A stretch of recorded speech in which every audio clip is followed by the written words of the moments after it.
guard against the acquisition of unwarranted influence, whether sought or unsought, by the military-industrial complex.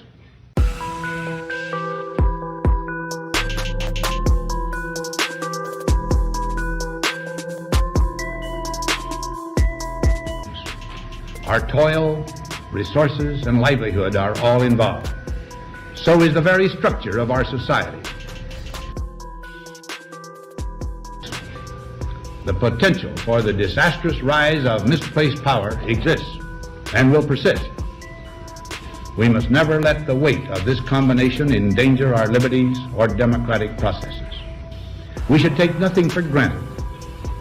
Only an alert and knowledgeable citizenry can compel the proper meshing of the huge industrial and military machinery of defense with our peaceful methods and goals.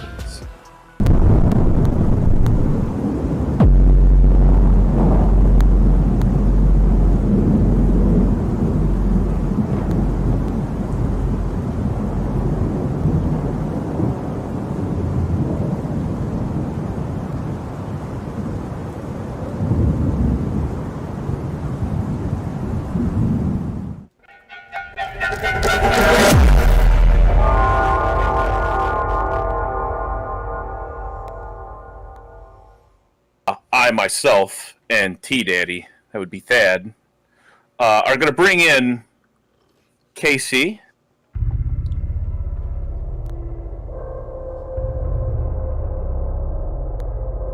Love to welcome back an alum of the ACTJ and TMI network, the most litigious man in the planet, at least I know of, JLR, Jonathan Lee Riches of Original...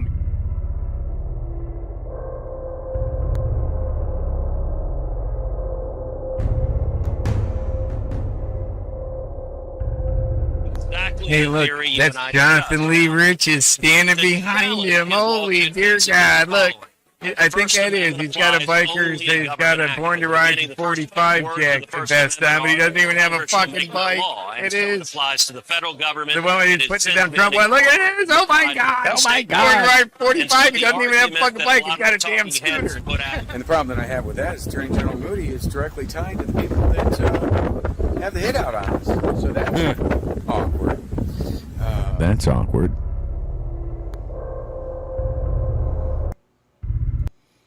That looks interesting. Look at all of the connections.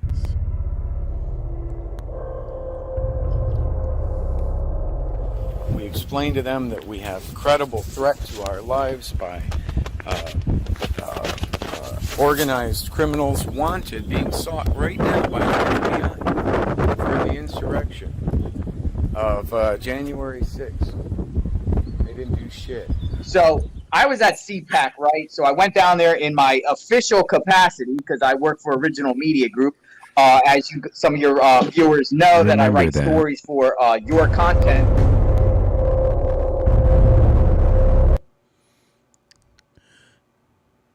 Remember this.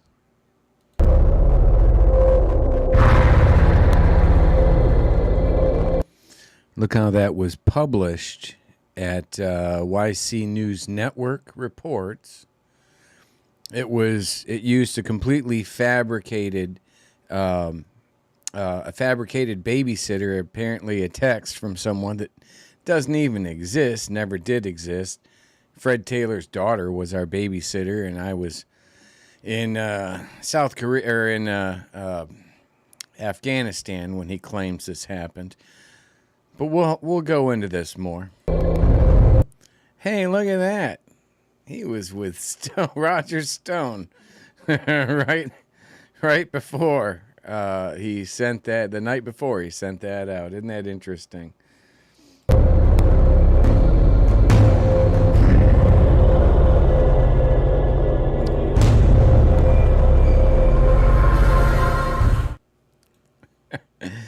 So, welcome everyone to the American Awakening. PFC Bergy here on the Bergy-Bit.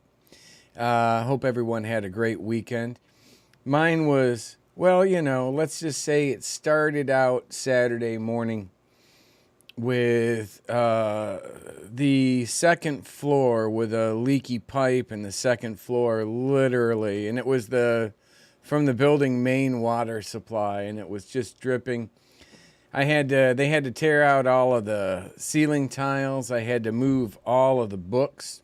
Nothing got wet or ruined, but if I hadn't have been here to see that, like freaking all the books would have gotten wet that I have. Oh my God, it would just been a nightmare. So hello to everyone on YouTube. Thank you for joining me there, Rochelle. Twitch was acting up, you said there. D, thank you. My name is _D. And then to our Twitch community. Hello, Real Firefly. Iceberg, hello. Lady Girl 21, hello. Stalworth, hello. Hip, hello. Trump's next wife, oh my God, hello.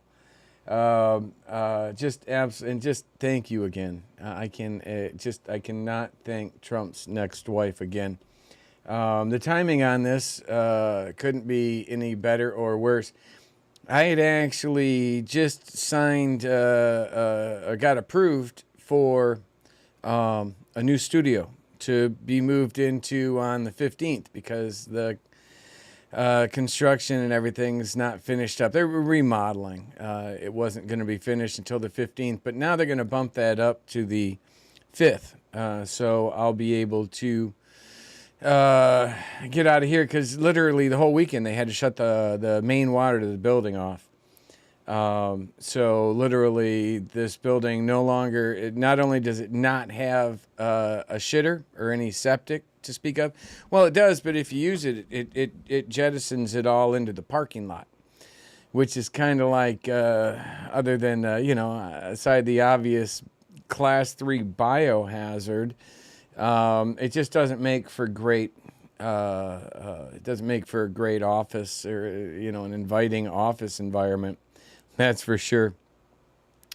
So so I will be moving. I will be moving on the 5th. They're going to bump up from the 15th to the 5th. Tremendous help from so many people. Trump's next wife. Oh my God, absolute lifesaver.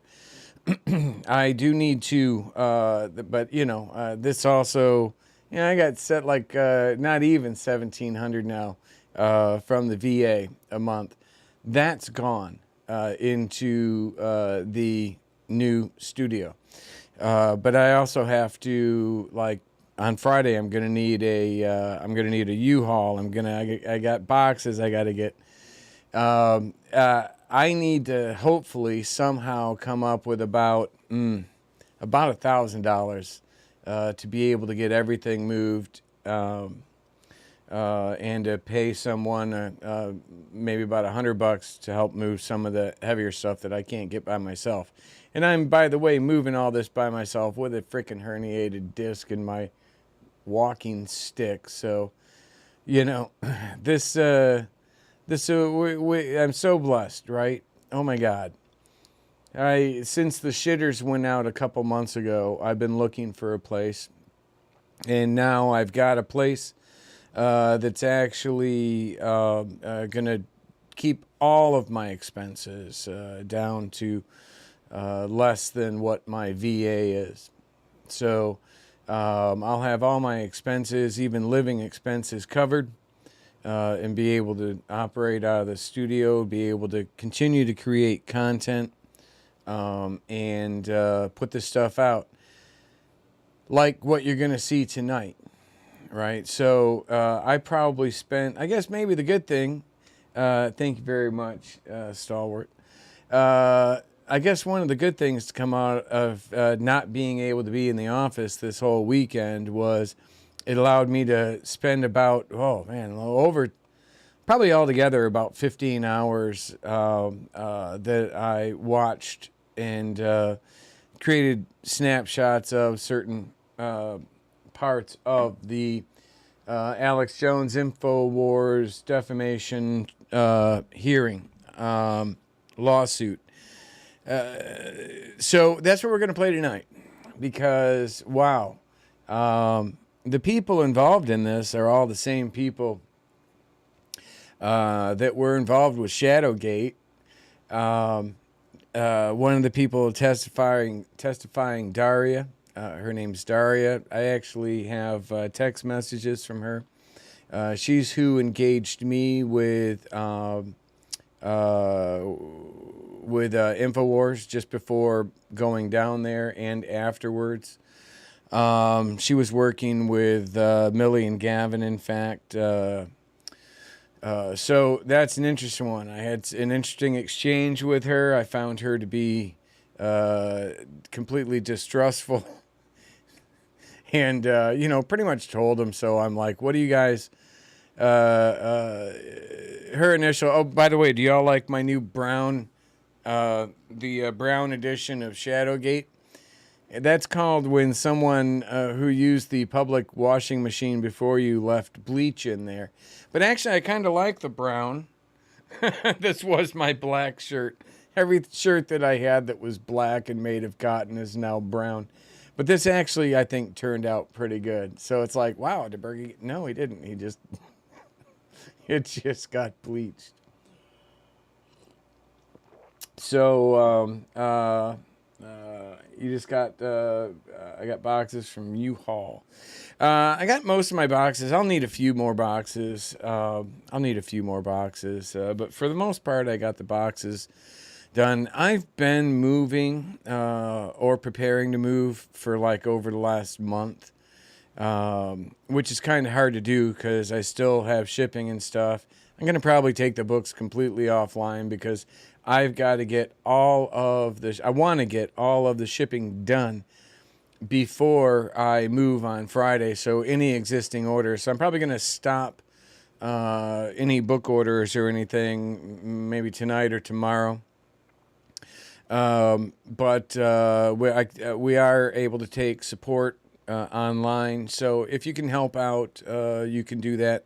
If you can help out financially, you can do that just by going to freedomstream.tv, and you can make a contribution there, to help out. It's not tax deductible. It's a for-profit business that, it hasn't made a profit yet. But you can also go to patreon.com, American Awakening. You can help out there. And as I finish up the work that I'm doing on the freedomstream.tv website, I'm going to be moving most of my stuff to Patreon. But all of this is a lot of work, I tell you right now. And now I gotta, I'm dealing with the water main leak, no septic for 3 months. So enough of my bitching and moaning, right? Enough of my bitching and moaning. So Vanessa says, grifting like usual, which, you're just a piece of shit. And you know what? I am going to hide user on this channel. Put in timeout. There we go. You're in timeout. Because I'm not fucking grifting. How do you call selling a book grifting? How do you call paying for an office grifting? How do you call, all of this grifting? It's just pieces of crap, right? Now, for those that don't want to get blocked and want to have a conversation or question, feel free to ask, no, I've been actually at this since 2015, first book in 2017. And you want to see some grifting, right? Then let's start with InfoWars. Right now, they're being sued for $150 million. Well, it's looking like that. Might go more. The jury can do whatever they want. I hope whatever they do, it wipes them out permanently. Permanently. Gone. Goodbye. Every one of them, right? But who was InfoWars? InfoWars are the ones that suckered me into freaking Shadowgate. Which, if I have my single greatest mistake since publishing my book in 2017 was trusting Millie, Gavin, Alex Jones, InfoWars, because these people are complete garbage. Millie and Gavin, they were with InfoWars for 8 years. They were part of all of this shit. They were part of all of this Sandy Hook crap and just pitching lies. All they do are lies, and they grift for freaking boner pills and vitamin supplements. Are you kidding me? That's all they were. And when you listen to this trial, when you listen to what they're being accused of, and then you see that they're exactly the same and connected to Jonathan Lee Riches. Well, we're going to dig back into him. Kristen, I managed to get a recording of Jonathan Lee Riches' girlfriend, who is no ex-girlfriend, who contributed some comments to him. But Jonathan Lee Riches is 1,000% connected to InfoWars, right? Jonathan Lee Riches was good friends with KC. Now, who's KC? She was the one that had the InfoWars. That's me holding the InfoWars megaphone and PBs. She was working with InfoWars. She was friends, like dating or fucking Enrique Tarrio. This, according to her. And that's how she got the megaphone. And apparently that was Alex Jones's megaphone. Right? So Jonathan Lee Riches, we saw his connection we saw his connection to all of this to KC. And then we're going to be going into his connections to like the American Council on Truth and Journalism. I really wanted to actually, before we really dig in, well, no, let me jump up to the trial section here, and let me play this real quick. AJ Open, no, that's it. Wild Extremist. Videos. You know there's more out there. You're going to hear testimony about that. You're going to hear expert witnesses talk about it. We don't have it all. We can only show you what we do have. Right? That no one really even knows how massive this was. Because some of that is lost to the sands of time. But this was done. This massive campaign of lies was accomplished because Mr. Jones recruited wild extremists from the fringes of the internet who were willing to be as cruel as Mr. Jones needed them to be. Wild extremists from the fringes of the internet who needed to be as cruel, who were willing to be as cruel as Mr. Jones needed. Now, does that sound to anyone like maybe Tori? That woman is as cruel and unfeeling and narcissistic as anyone really next to, I would argue, our friend Jonathan Lee Riches. The first one of these is a man named Wolfgang Halbig. You're going to hear a lot about this man during this trial. Wolfgang Halbig, you will hear, was a former Florida state trooper. And then apparently he started some sort of security business. And he started some sort of a security company, huh? He started some sort of a security company. Well, I don't know, right? And if you guys are looking for something interesting to do, maybe look into that, right? Maybe do a little bit of searching online to see if this guy, Wolfgang Halbig, doesn't have a connection to our friend Jonathan Lee Riches. Why would I say that? Well, this is our friend Jonathan Lee Riches. Where is that? Hold on here.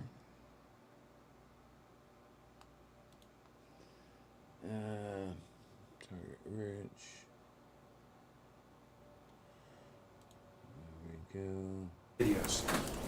You know there's more out there. You're going to hear testimony about that. You're going to hear expert witnesses talk about it. We don't have it all. We can only show you what we do have. Right? Where is my... There is so much to these connections. It's ridiculous. Let me do this here. I didn't put it there. JLR.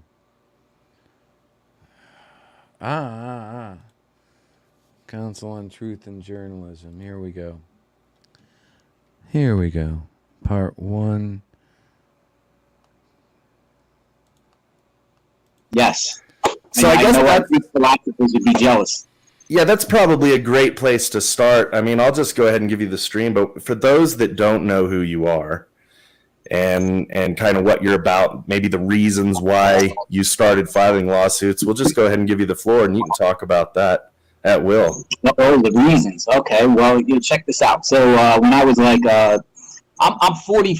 What am I? 43 years old. I'm 43 years old right now. Listen to who this guy is. When I was in my early 20s, I got indicted and arrested by the FBI. It was the early 2000s. I was living in Florida, and I'll admit I was doing criminal activity. I was doing a lot of credit card fraud and identity theft, and living in Florida. Just coming out of college. I just finished. I got an associate degree in communication in a small college. Now, remember what he says there, my friends. See, this guy is literally just a lying piece of unbelievable.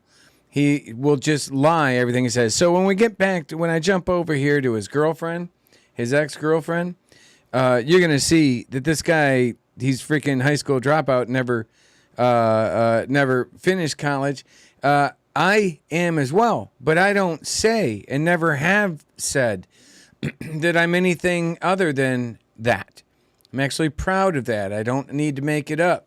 I'm proud of what I accomplished without having the degrees and such that most people have to be able to accomplish the things that I've accomplished. In Florida, I was, doing criminal activity. At the same time, I had a little firm that I was working with somebody that owned a private investigating firm. So, we were doing criminal activity. And so what I want you guys to remember, and maybe try if you can to run this down, would be, is that the same guy? Is that the same guy with the investigative service? One thing I haven't seen yet, and I need to watch more into the trial. I haven't seen them bring Roger Stone up into the trial yet, which really surprises me. You see, because I can make direct connections to people like Jonathan Lee Riches right here. This guy that you're hearing, this complete sociopath, psychopath, that you're hearing describe his time in federal prison, his crimes, his time in solitary confinement, his thousands of fabricated lawsuits. And you're going to find out that, wow, why does this guy work security for Roger Stone? Sergeant at Arms for security for Roger Stone. And likewise, why is he working Sergeant at Arms security for General Flynn? Both of whom, well, at least Flynn for sure, and I'm certain that Stone knows by now that this piece of shit is their Sergeant at Arms for security, right? And the Armenian Council for Truth and Journalism. What a joke, right? These guys have all known each other going back to maybe even a decade, but for sure 7 years or so. That includes that girl, KC. KC was very good friends for 5-6 years with Jonathan Lee Riches here. And Casey's really longtime friends, the same with the guy in this interview, Sean Weitzman. Now, Sean Weitzman, he's actually was indicted for his involvement with January 6th. I have lots of connections between him, his organization, American Council for Truth and Journalism, and InfoWars. So when that guy says that InfoWars is hiring or reaching out, to all of the the worst people that are willing to do the worst things. That's who these people are, right? And so KC engages me, comes right into my office as a volunteer. She's friends and tied in with these guys. It was just a soup sandwich for the whole summer of 2021. And the reason for that was they were trying to either set me up, which they couldn't do, or just simply try to discredit me and attack me afterwards with lies and such, like what this guy was putting out about me molesting my daughter, right? Just horrible, horrible, horrible, horrible people. So, and by the way, somebody does that to you. There's nothing. This will never end for me until he's held accountable, right? Until I've proven that what this piece of human filth put out is absolutely, completely fabricated and exposed who this man is, which it doesn't take 2 seconds to realize who he is and that what he does. Until that happens, I'll be calling him out, because there's nothing more personal to me than something like this.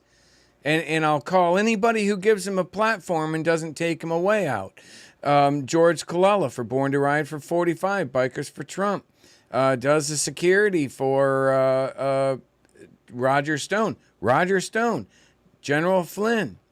All of these people I will continue to call out until they start taking the platform away of people like this. Doing a lot of stealing people's identity, a lot of phishing, a little bit of hacking, more like social engineering. So, Houston FBI was on us. Hacking and social engineering and phishing. That's when they trick little old ladies and little old retired and little old grandma and grandpa out of their life savings through phishing scams. That's what that is. What he talks so simply about. And he's wanted, like you'll see, he was busted for over 2,500. Oh my God. The lives this man destroyed before being thrown into prison for a decade is virtually immeasurable. With an international identity theft ring and, going into banks and robbing banks and taking people's money out of their credit cards, making fake IDs out of PVC printers and doing my thing, whatever like that. So, I got caught. I got caught in the act. The FBI caught me coming out of a bank one day, and they put guns on me and took me down on the ground. And then next thing I know, I'm being extradited to Houston, and I'm part of some sort of indictment with a bunch of people listed, and I had to go through the process. And going through the process, it was very traumatizing, because I'm in a foreign place I've never been to. I've never been to Houston in my life, and was just picked up, in Florida and basically kidnapped and taken there.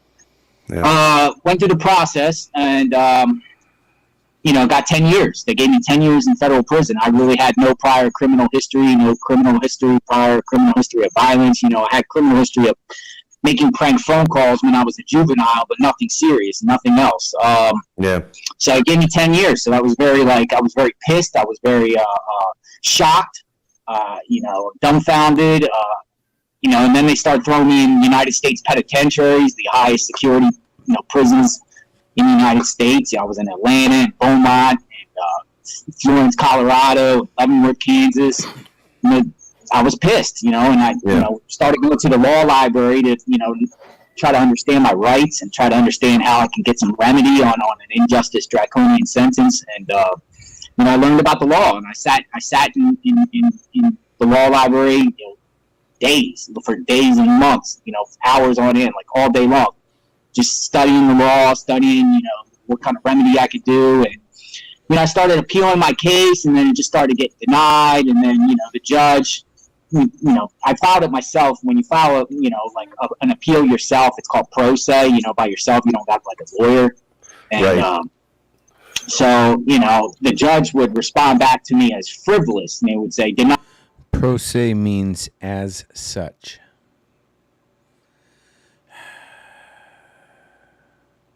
like frivolous, and I was trying to understand the word, like, okay, frivolous.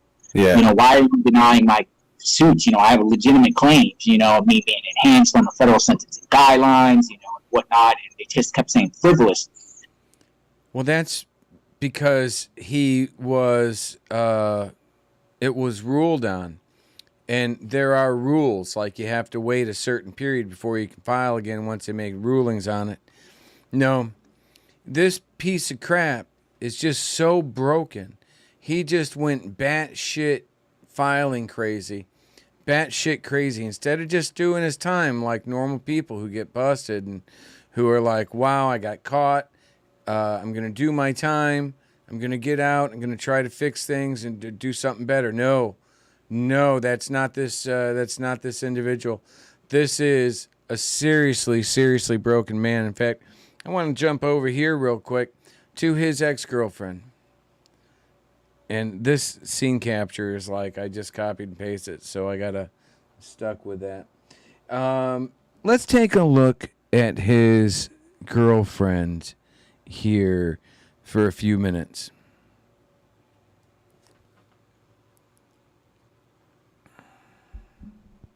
I gotta just fix. There we go.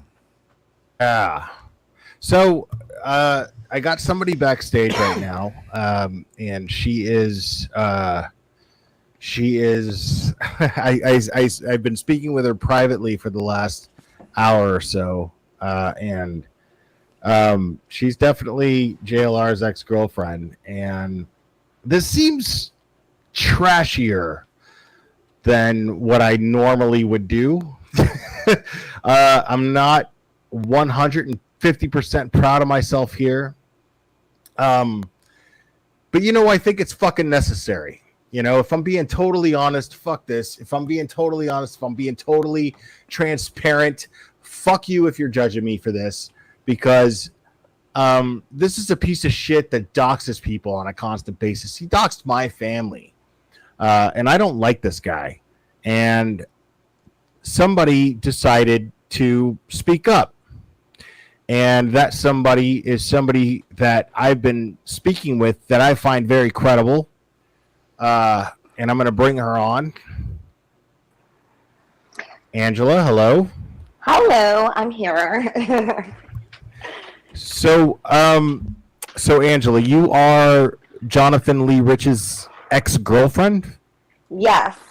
We Okay. actually lived together for about a year and a half. We started living together in like March of 2017, and then we were living together until like September of 2018.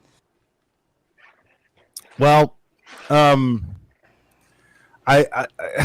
I'm just gonna knock all of the shit out of the way that I know my chat's gonna be wondering. What the hell did you see in him in the first place? Well, I thought he was actually a smart guy. I thought he was funny. I thought, you know, Jonathan is the kind of person that well, first of all, let me just say, like, he's like, when it comes to narcissism, he is like the biggest narcissist I have ever met. Oh, she has. And so he always loves to play the victim. And when I met him, you know, he gave me the story of. Yeah, so he gave me the story of that, you know, he was overly incarcerated, and, you know, I actually felt really bad for him, and I thought he was nice. I thought he was charming. Now, he did.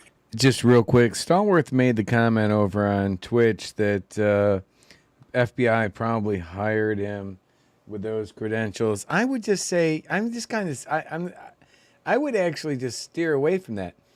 Because when you listen to the testimony in the trial, in the InfoWars trial, you're going to see that InfoWars, it doesn't need to be a government agency. It doesn't need to be an FBI. No. InfoWars is just it's just like the like snake oil, but they just sell lies. It's entirely built on lies, right? Oh my God. Think about what the Bible says, right? You know, the foundation, the cornerstone, build it on. No, this is built on fucking sand, right? Like quicksand. this house. Alex Jones in InfoWars are exactly. You don't need to go thinking. You don't need to go thinking of something like, oh wow, this is like FBI connecting. No. What you're going to hear real quick is in the trial is that this is who these people are, right? And I may actually just do the entire like trial, sort of, kind of. I may do one tomorrow and such too. I don't know. I got to figure it out because of the moving schedule. No, it's on Law and Crime Channel, and I'll share a. Let me do that here real quick. I have the citation for it, but let me do this here. YouTube there. Let me share this to both. Right? I'm telling you right now, this is like, I can't believe this is freaking so much better than OJ. Oh my God. I mean, you don't have like people like, oh yeah, I guess you do. Your freaking kids getting slaughtered. But it's not the same. He's not being accused of doing it. He's not like OJ.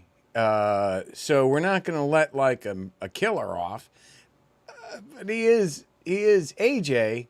So, we don't want to let this guy get off either, because he turned that tragedy of those children into a way to increase his sales. He saw the numbers. In his social media. And when you listen to Daria's responses, she is just such a liar, right? You can listen to her and say, oh my God, she is just so dishonest, so using the system. And if they think for even a second that the jury is buying into like her abject dishonesty, then I don't know. I'm telling you right now, that jury's looking at it exactly how any normal human being would do, like myself. And they're going to look at it and go, wow, this girl, she's just so evasive on these most basic answers. She's so, and she's the corporate representative speaking for InfoWars, that's supposed to have knowledge of InfoWars. And she is a Russian from St. Petersburg, Russia. Can't make this shit up. He's going after Steve Pachenik, right? That was AJ's attorney that called out Steve Pachenik and called out several other people. Steve Pachenik, oh my God. He was like, he and AJ had this all planned out with the generals from, so no, we're digging into January 6th territory. Oh my God, with every single person that they're talking about. Let's continue with this. Seem a little more calm than he does now, but. Okay, so back then he was more calm, is what you're saying. At least I thought so. I actually had never seen a lot of the videos because I wasn't out here on the internet like that. So I didn't see, like the videos of, the Sandy Hook thing and a lot of the things that he had actually done. To be honest, I was kind of just like naive and I just felt sorry for him. And the Sandy Hook thing. Kind of like an IIA asset. Decided that I would give him a chance. How did you guys meet? We started talking through mutual friends on Facebook. Okay. And okay, so I don't care about who they are, but what was it like? What was the spark? Like, there had to have been a spark that happened. Right? Really? He just wanted to talk to me on the phone, and well, believe it or not, I was asking him questions about, filing a lawsuit, but I was actually very serious about this. Like, I wanted to do the paperwork myself and all this other stuff. Of course, I don't know why I was asking him. So, of course, the first thing he told me to do was get a lawyer because he actually doesn't know anything about that stuff. But anyways, yeah, I was just like really naive and gullible, and we started talking on the phone, and he was very charming, and he would want to talk to me every day, and stuff like that. So I mean, he really can pretend to be a nice guy. Was there something that was Jonathan Lee Riches lives like a few miles from here, from my place, my studio, place I've lived 20 years. He lives just a few miles from here. There's got to be some sort of January 6th ley line or something that runs a little bit offset from the DC one right through here, because so many things come together in ways that I simply can't explain, like the unconscious collective, God, however you want to look at it, right? So many things that I simply can't explain. This guy, of all places, living here, along with Casey, of all places, living here, his, think about it. He actually moved here, apparently, I think, maybe around 17 or so, which is right when my book came out, but it didn't take long for him to engage with George Kalala, Born to Ride for 45, who I was riding with since 2018. We saw that when I met, and then I met Roger Stone in 2019. We had that on the show the other night, right? Actually, just jump back to that here real quick. Where are we at here on this? We're fine. Right here. Right? You hear me? I already talked to Stone.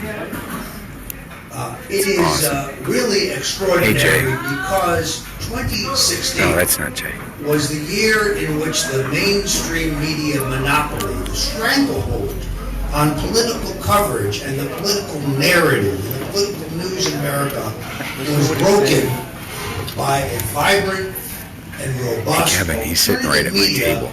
based in the internet.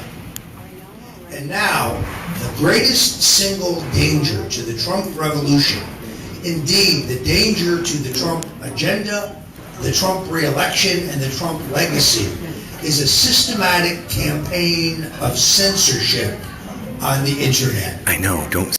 So why is the censorship on the internet such a threat to Roger Stone? Because it shuts down assets like Jonathan Lee Riches. It shuts these people down and continues to attempt to shut down the fake profiles, fake personas, or people like this. It shuts down Alex Jones, InfoWars, for putting out information like a murder, a school shooting where 6-year-olds are slaughtered. And he turns it into a way to sell boner cream. These people are beyond reproach. They have no empathy. None. Right? I've sat next to him. I've looked him in the eye. I don't know how many of you can say that. It wasn't a comfortable thing for me to do. He's so much more powerful than me in every single way. I'm as simple as you can get. And he turned around and just attacked the living shit out of me. But I didn't let him.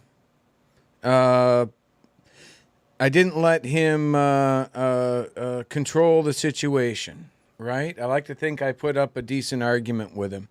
This is one interesting argument that I made on his show. If you can, and this is what President Trump's just looking at putting $1 billion into. If you can predictively determine if someone's likely to, let's say, go shoot up a school. Oh, Jesus. Using the same tool. Stay there. That's what William Benning talks about, is this can actually pinpoint and predict. Instead of surveilling everybody, it picks up the telltale signs and then surveils them. Well, let's get into all the different facets of it when we come back. On my father's grave. Literally. Father's grave. Right? Because you're not supposed to, I don't think, swear to God. On my father's grave. I knew nothing about InfoWars. If I knew anything about what was going on, I mean, think about it. I didn't even come back to the States until May of 2015. Most of that InfoWars stuff had already gone through. Do you think I listened to this crap over in South Korea no, I don't. I wasn't following any of this shit, right? So I didn't understand the connection to Alex Jones. And apparently, like, the funny thing is, as we saw the other day when I was speaking with, who was Millie's mom's boyfriend? I just chatted with him the other day. It's so horrible with this. Ryan. We were talking about that the other day with Ryan on Dean Ryan. Thank you. We were talking about that the other day about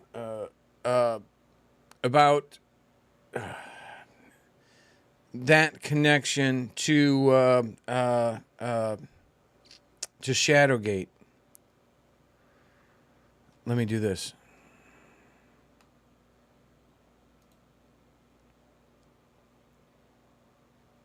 3EDC. Because I can tell you, nobody's calling me up from the CIA or General Jones and they're never telling me what to do. I mean, I'm literally doing whatever I want. And that's not how it would work. What we would do is we would use an organization like InfoWars using you as an asset. Whether you know about it or not is completely irrelevant. If you have the clients that you have, your demographics fit a very, a target-rich environment for IIA, right? Now, I want to play one more thing here. This was Millie doing an interview. Now, unfortunately, and I've got it somewhere, but I can't find it right now.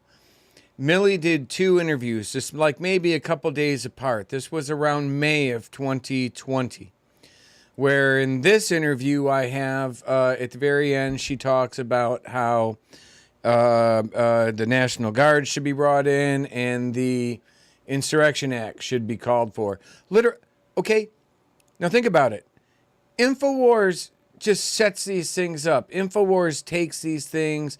They have assets on the ground, and they expand their marketing and sell products based on this chaos, right? They target Bannon's quote-unquote neurotics, and they make hundreds of millions of dollars in, like, these boner pills and shit. I kid you not, right? Seriously, there are people out there that don't know who the hell InfoWars are, but I'm telling you right now, he does that, and he's making like this the most ridiculous stuff. Not FDA approved or anything like that. These aren't medicines. He's literally an internet snake oil salesman. But what he does to push his products and to drive traffic to his product is just creates the most incredible bullshit conspiracy theories. And this, it has nothing to do with like working the deep state, working with the FBI. That is all bullshit. That stuff that he and Pachenik made up,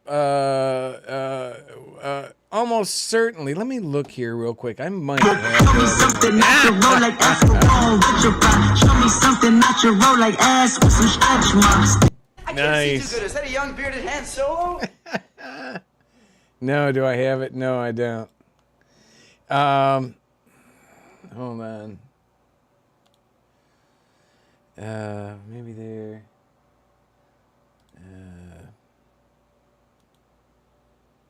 No, I don't have that. Let me get that out of there. So back to this.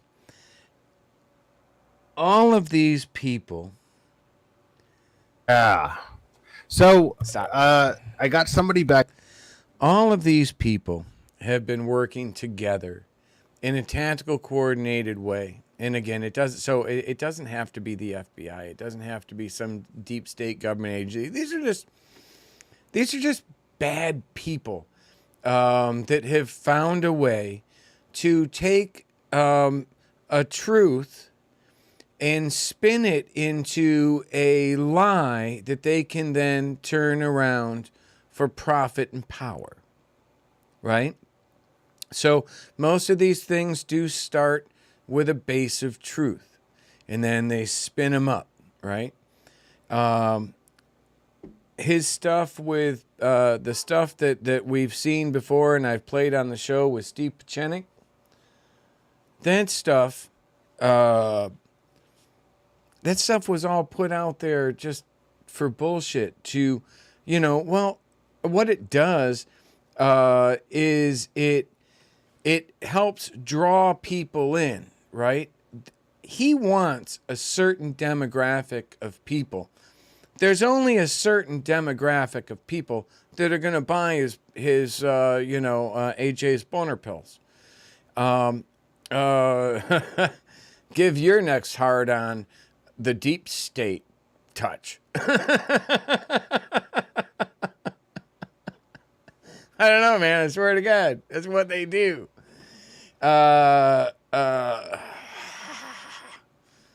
So, no, not good people. Not good people. So you've heard Jonathan Lee Rich's girlfriend. Jonathan Lee Rich is again directly tied to Akbar, directly tied to KC. Stone.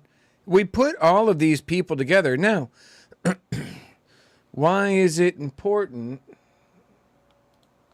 Hold on. There we go. Get rid of that.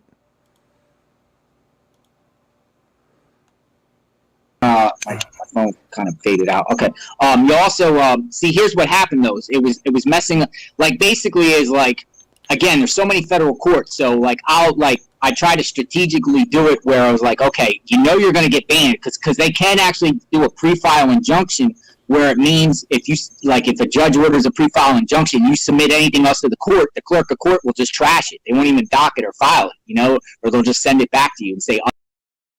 Real quick, did you notice that one of the and keep in mind, I almost guarantee you that the people or many of the people that are being brought up and favored or spotlighted during this, like this person. This person has a Black Lives Matter, right? Savannah Elizabeth, our boy JLR. Black Lives Matter. Okay, this guy is a complete racist. His ex goes into that in much greater detail than I can right now.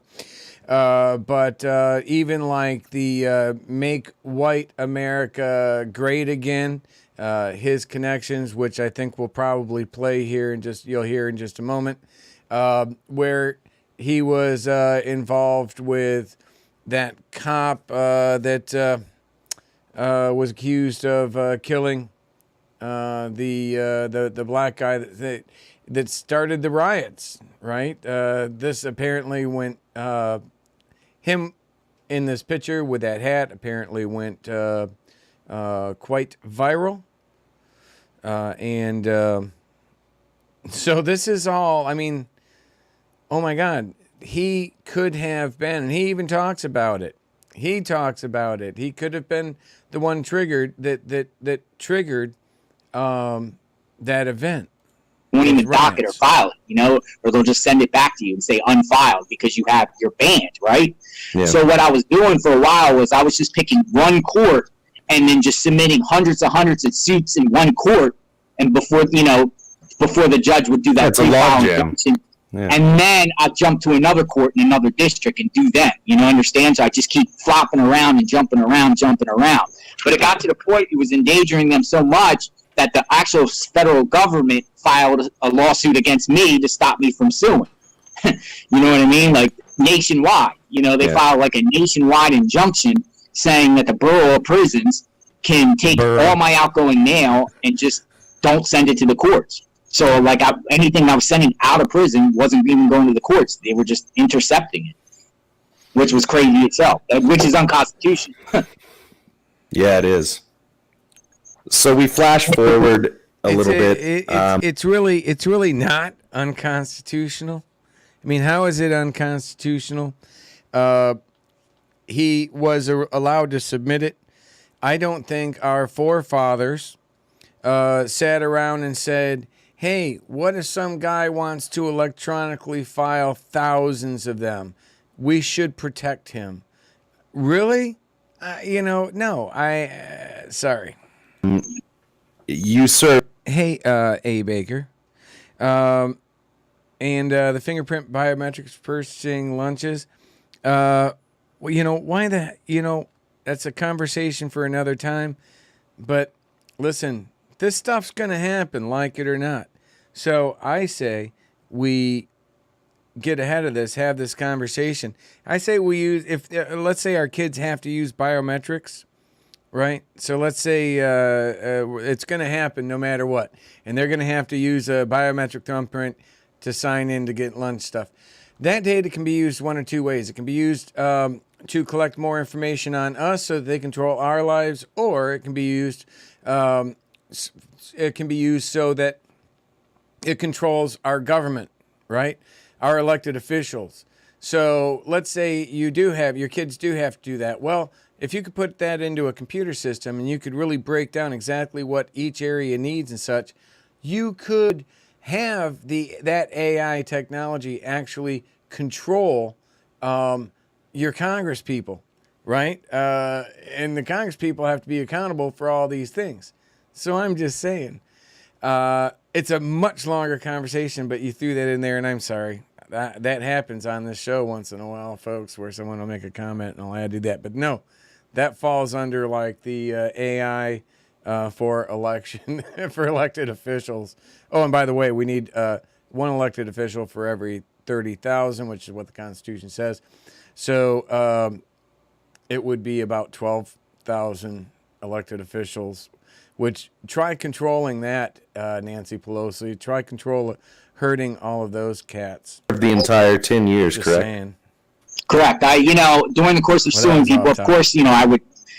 It's weird because you see me. I'm white. I'm clean cut, right? But I was like in prison. I was like, and I'm not a really big dude. I work out or whatever, but I'm not a really big dude at all. Well, does anybody consider? Well, he's white, but would you consider him clean cut? No, I wouldn't. Or anything like that. But I was really liked and respected amongst the inmates because the inmates knew like I knew how to fight the system. You know what I mean? Yeah. Like he sure do have a pretty mouth, Ma. Pa, can we keep him? Like I would be the first person that actually speaks up and files grievances in the prison and all day. Like they're called BPAs. So I'd file grievances all day on the prison administration wherever I'm at. Toss salads all night. For TV access, better food, better health care, better educational, vocational programs, Tiny Prancer, too. Oh, yeah, he is. You see the picture that I got? That shows him literally with Akbar at the end of that clip, right? A photo of him. They know each other. They're actually connected. I was told about their conversations and such through KC. That's a longer story. The inmates liked me. I was liked amongst the inmates, but the administrations hated me. You know what I mean? Sure. Like the guards liked me. The guards wouldn't mess with me. Or they were kind of just like, they don't want to mess with me because they don't want to see, but the administration. Dude, people, this guy's so full of shit. He got his ass either beat or pounded daily. Hated me, so the administration would retaliate against me and throw me in solitary. That's why he went batshit crazy. That's why he hates blacks so bad. This guy is broken 10 ways to Sunday. solitary confinement. So, you know, like probably half of my time out of that 10 years was spent in solitary confinement in different prisons throughout the United States. Really? Which was pretty crazy too. You know, you're not talking like 30 days in solitary confinement. We're talking 12 months here. I spent 27 months straight in Leavenworth solitary confinement, SHU, SHU. You know, another 15 months here, another 8 months here. You know, these long stretches of solitary confinement. This isn't me just making shit up about someone without some sort of evidence about him. This is that person freaking telling you how broken they are. Fine. Which is unconstitutional too. Yeah. But, you know. So you get out after 10 years. Then what? Try to serve the good time because I lost all my good time too. You know, they take away the good time because you do get good time in federal prison. Then what? Probably some major like gonorrhea and STD checkups. Prison, but you don't get parole, and you have to actually serve 85% of your time. Yeah. But I actually served the actual full time, so I served 125 months. So when did you get out, and then how does that lead you to kind of where you're at now? Obviously, you're working for your content. Yes. I'm aware of that. I mean, I know you got a lot of other things going on, writing books and everything else. Can you kind of give our viewers and people that might not know you? Hold on here. I don't think I have her thing right in there. Charles Giffords, red flags. I think this is it. What were the red flags? You know, I mean, because everybody's got to be wondering right now. Like, This what is were his the red ex-girlfriend. flags? JLR's ex-girlfriend. Well, until we started living together, I mean, he seemed to be very, you know, he was funny. I knew that he was a little out there, but I found that interesting about him. And he was charming, but I didn't realize he's actually just extremely manipulative. He convinced me to move down there. Of course, he moved in right away, so that way he could move out of his parents' house. Jonathan has a history of this. With women, usually what happens is he wants to move in with them. So because he's really, believe it or not, he doesn't get a lot of money from stocks and things like that. Jonathan is on a disability check. He didn't graduate high school. He's not a journalist. He's a guy on disability and fucking food stamps. And when I lived with him, he would ask me to use his food stamp card, his EBT card, to pay for some of our groceries when we were living together. But anyway, so we started living together. Right, and how'd she let that right one away go? that he was not going to be a productive person. He's lazy. He's narcissistic. He's manipulative. He just uses people. That's what he does. Describe.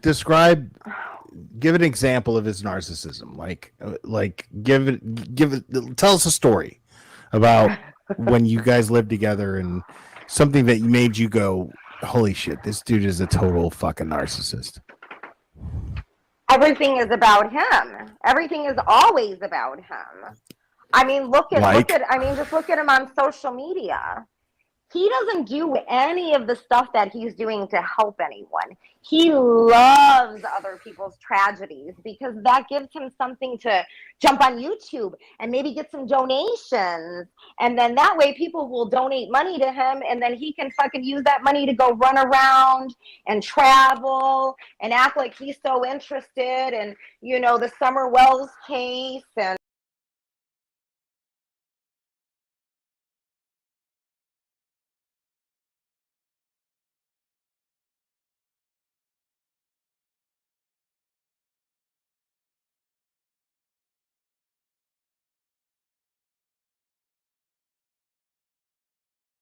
you know, he's not doing anything to help anyone. This is about It reminds me of a lot of people I met along my journey in the last few years. Sorry, I had that muted. getting attention.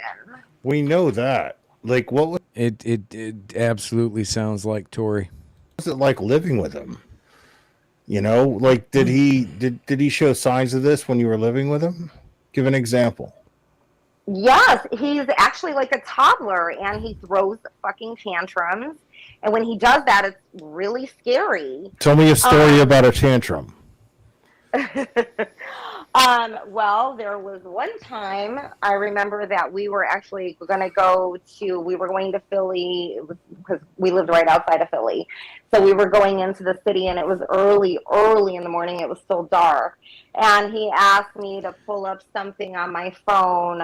This is, by the way, something very similar to what KC described of several occasions from Jonathan Lee Riches, especially when I literally drove to Miami and ended up while I was there to meet with some other sociopath. I ended up picking up KC because of her claims that Jonathan Lee Riches had tried to force her to do some things sexually. She didn't want to do them. And then punched her around. She had a slight scratch on her breast. She had nice breasts too, so I definitely noticed that. But, you know, who wouldn't?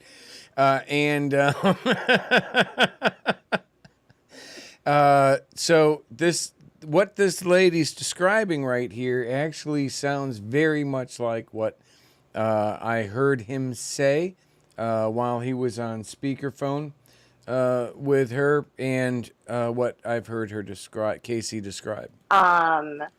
From Google Maps so we could find like a Wawa because, you know, Jonathan is on food stamps and he wanted to use his food stamps to get snacks at Wawa. And he was like, can you find the local Wawa?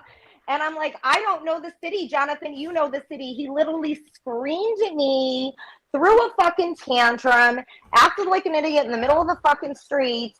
And I ended up walking off and just leaving him and walking around Philly in the dark by my fucking self. Wait, what?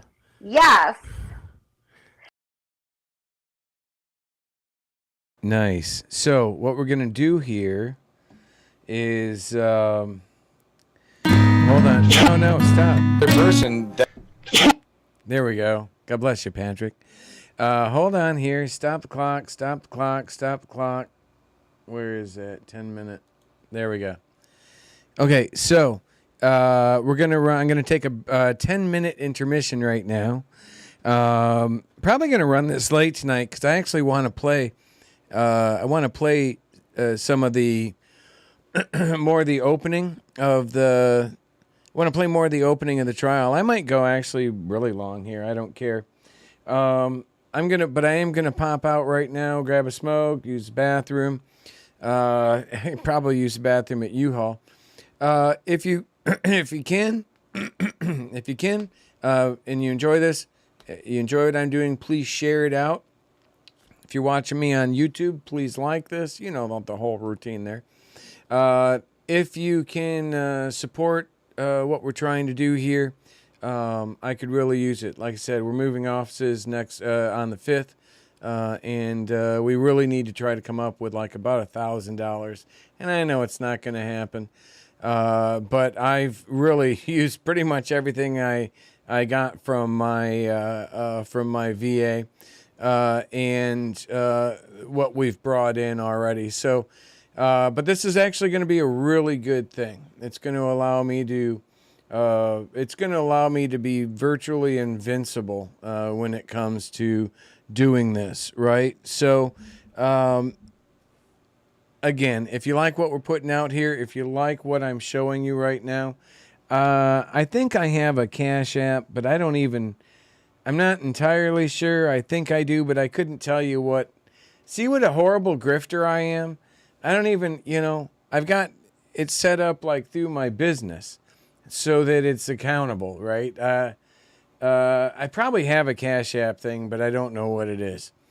But I'll figure it out. But so you can help out on Freedom Stream. You can help out at Twitch by sharing, liking, and all the little emoji things. I really appreciate everything.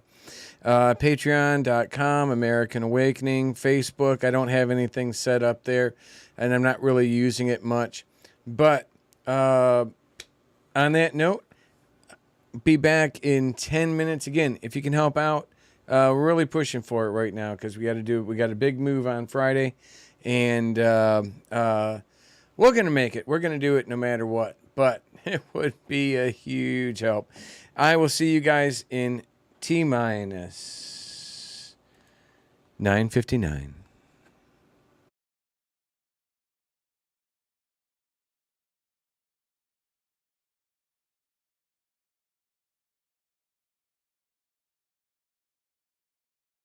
And Thomas Schoenberger. Ah, shit, I didn't turn the music on. Hey, I'm going to restart that. We can't have this like that.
speaks less to the heart and more to the sphincter. Had to throw that one in there. I've been trying to spice things up a little bit here. So, back to the trial. Actually, here we go. And welcome back, by the way. Oh, real quick. Rachel Habib says, honestly, Bergy, this sounds like like someone who has been abused for many years, probably since a baby or toddler. I can't answer that. That's definitely outside of my AOR, area of responsibility. I can only say what this person's doing now, and who he's and how he's able to get away with it and do it because he has basically hijacked the MAGA movement. He boasts about his closeness to Trump and or his support for Trump all the time, right? And again, I make so many direct, strong, long-time connections with, like Sean with Armenian Council on Truth in Journalism. These connections just, they cannot be ignored. So, back to the trial. I wanted to actually, though, go to, let me see here. We got Owen Short. Here we go.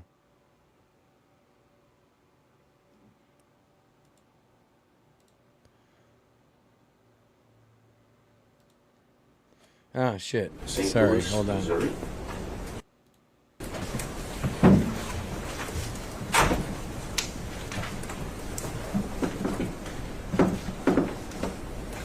Mr. Schroyer, please tell the members of the jury where you're from originally.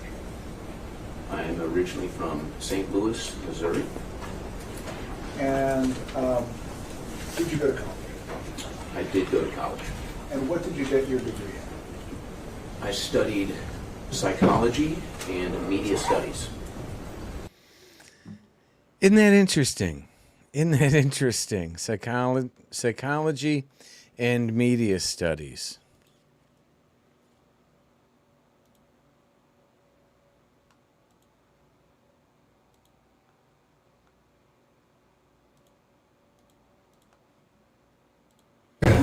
Sorry. No. You're keeping everything running. Are you kidding? Thank you.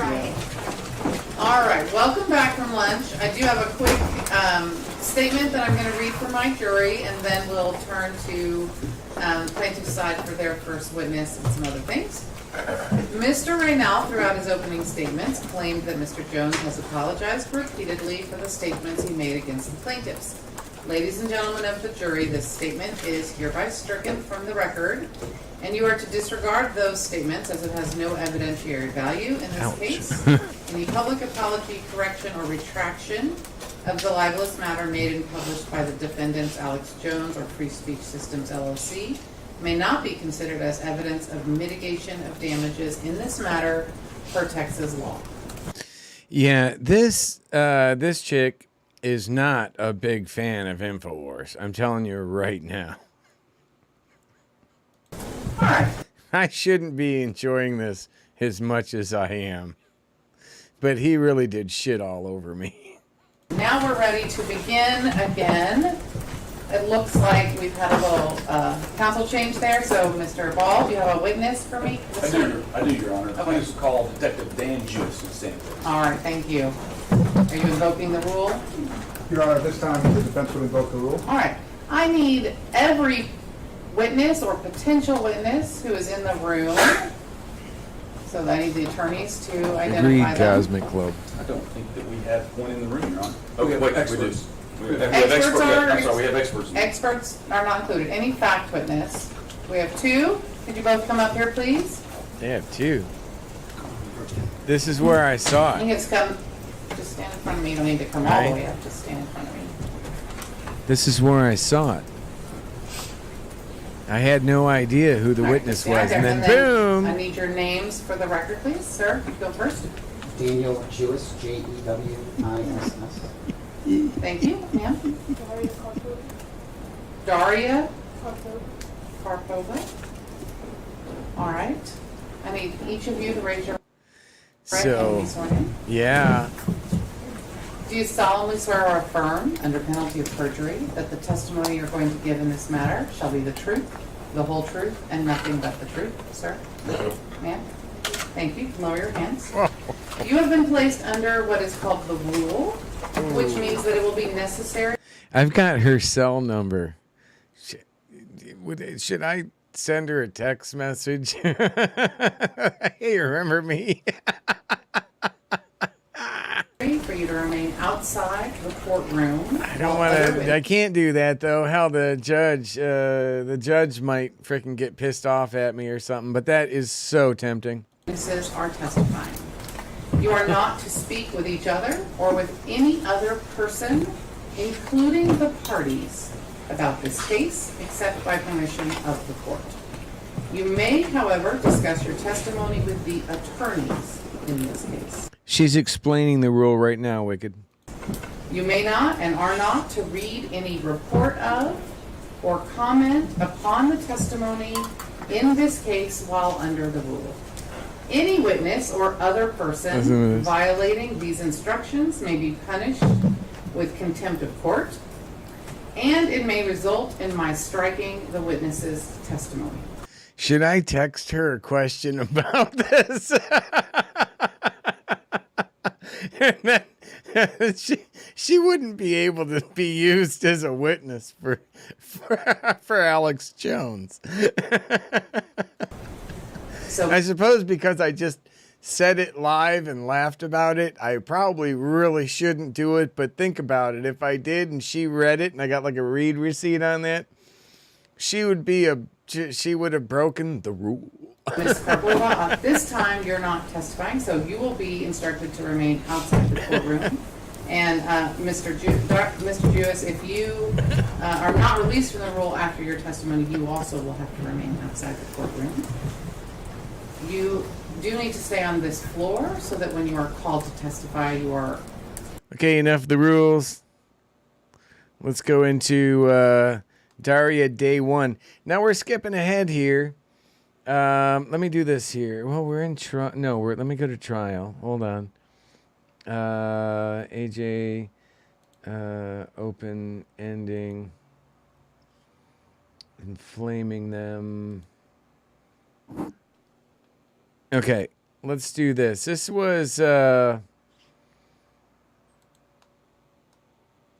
opening day, opening statement. So he has call-in guests sometimes, or call-in listeners, who will call in and talk about things with Mr. Jones. And they were eating the Sandy Hook stuff up with a spoon, and Mr. Jones kept inflaming it. Here's an example from December 29th, 2014. This was called America, the False Democracy. In this clip, you are going to hear Mr. Jones say that these children did not die. Sandy Hook is 100% fake. Let's talk to Kevin. Kevin, go ahead. You're on the air. Hi, I was calling about Sandy Hook. Basically, my take on it is I live about 50 miles from Newtown, and the whole thing is pretty much the next step in reality TV, because with other false flags like 9/11 or Oklahoma City or the Boston bombing, at least something happened.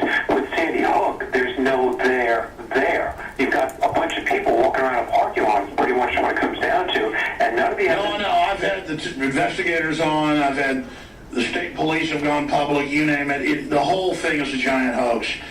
And the problem is, how do you deal with a total hoax? I mean, how do you even convince the public something's a total hoax? Very hard, because, anytime I talk about this issue with people, you get criticized, blackballed, ridiculed, call every name in the book, or they respond with the magic words. They were saying on TV, there's no statement more proof positive of somebody who's been brainwashed by that stuff, mainstream media, than those words. They were saying on TV. Well, I always tell people the same thing. Go out and prove the official story. And I knew the millisecond this happened, with that now fake picture of the kids being let out of the school, that there's nothing that's going to sell this agenda like dead know the school was actually closed the year before. They don't know they've shielded all, demolished the building. They don't know that they had the kids going in circles in and out of the building as a photo op, blue screen, green screens they got caught using. I mean, the whole thing. But remember, this is the same White House that's been caught running the fake bin Laden raid that's come out and been faked. It's the same White House that got caught running all these other fake events over and over again. And it's the same White House that says, I never said that you can keep your doctor, when he did say you keep your doctor. People just instinctively know that there's a lot of fraud going on. But it took me about a year with Sandy Hook to come to grips with the fact that the whole thing was fake. I mean, even I couldn't believe it. I knew they jumped on it, used the crisis, hyped it up, but then I did deep research, and my gosh, it just pretty much didn't happen. Wow. All right, so that's Alex Jones. That's InfoWars. Testing. 1, 2. Test. There it is. That's Alex Jones. That's InfoWars. That's Jonathan Lee Riches, right? It takes the most broken people you can possibly even imagine to do something like that.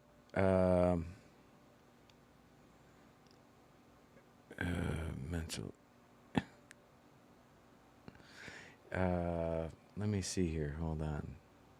380. Because I can tell you, nobody's calling me up from the CIA or General. Hold on here.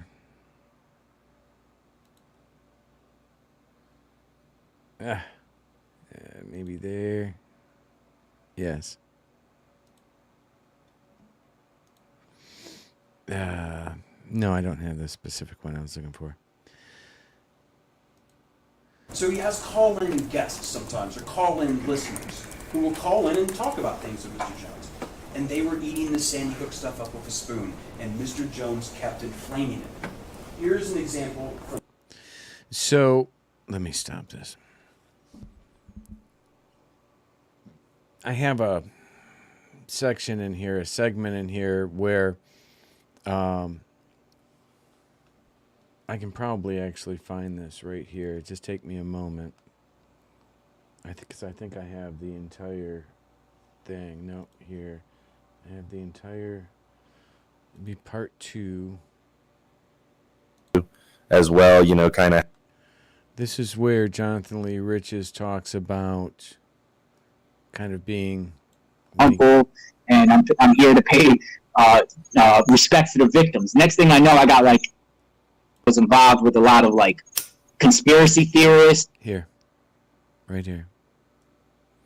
Again, look at, we've got the Black Lives Matter there. In my opinion, that's just an account. Any one of these, probably either associated with the Armenian Council on Truth and Journalism, or Jonathan Lee Riches, just one of his friends doing that. All of these people are equally as broken, in my opinion. I've engaged with them all. I've been on that show. I've engaged with Sean Weitzman.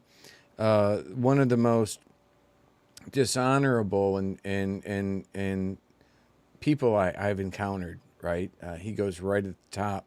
But listen to this. Prison, I got released straight out of solitary confinement. So I was in solitary confinement. I was in Kentucky, in Lexington, Kentucky for 12 months in solitary confinement. And one day they just said, go, you're going home, and I got released. So it was very hard for me for the first probably 6 months to adjust to society. I was confused.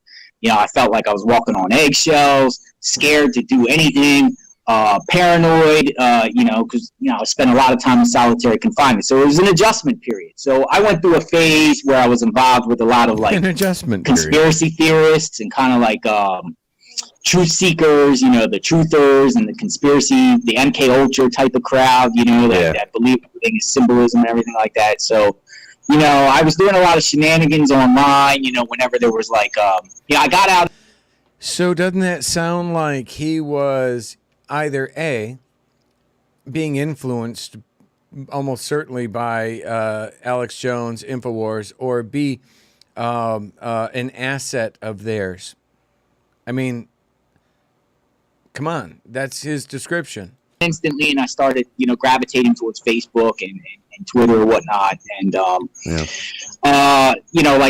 probably 6 months after I got out, Sandy Hook. Remember Sandy Hook happened, the Sandy Hook tragedy happened in Newtown, Connecticut, or whatever like that. So when Sandy Hook happened, I actually drove up there. I actually drove up like the day it happened. Like I just got in my car and just drove up there.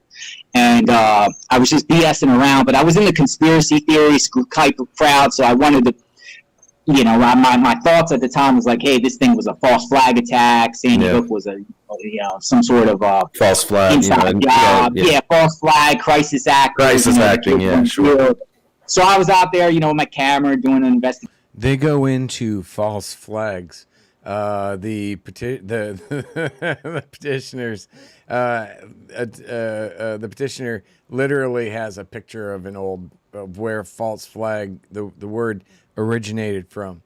I believe we get to see that in Daria's testimony. I'm going to run long tonight. I don't care. I want to actually play this through with Daria's testimony, where I probably won't interject too much with it as well. But we're going to go long tonight, I'm telling you right now. And whatnot, acting like one of those like tinfoil hat dudes. And but then, for some reason, I don't know what happened, but they had a big like memorial out there for all the kids that died or whatnot. And so I just got on my knees and just started crying or whatever like that. And some journalist just came up to me and was like, "Hey, why are you crying? What's going on?"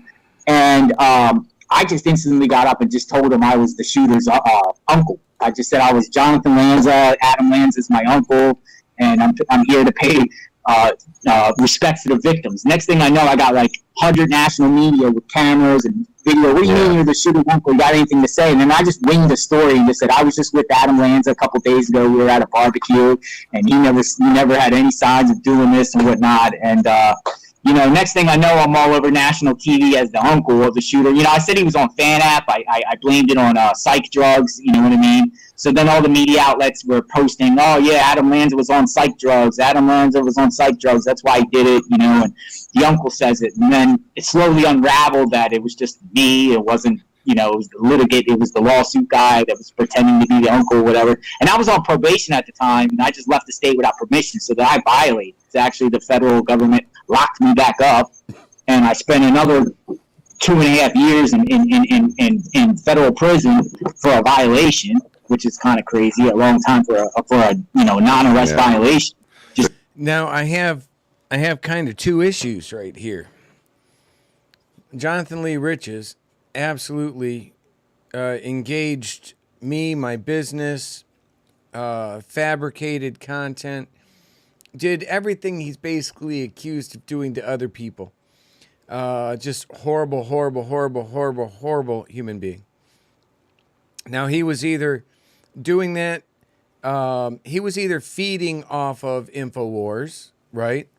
Or he was working directly for InfoWars through our friend Kristen. Again, I got these from Kristen.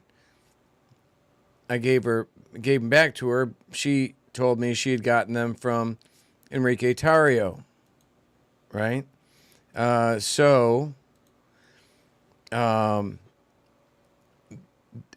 These people were all directly connected and working with or connected to InfoWars, right?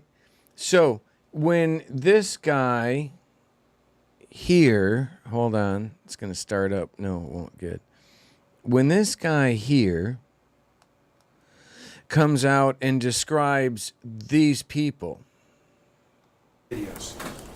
There's more out there. You're going to hear testimony about that. You're hearing expert witnesses talk about it. We don't have it all. We can only show you what we do have. Right? That no one really even knows how massive this was. Because some of that is lost to the sands of time.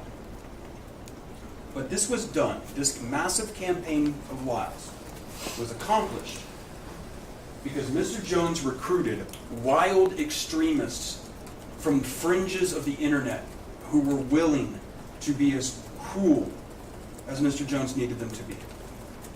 The first one of these. Do you realize how much that cameraman costs to be there? You look at those lenses that he's got. The production value. Now, there's a documentary crew that is, as I understand, they have permission to be a part of this. I wonder, though, are they British? I'm just wondering that. This is a man named Wolfgang Halbig.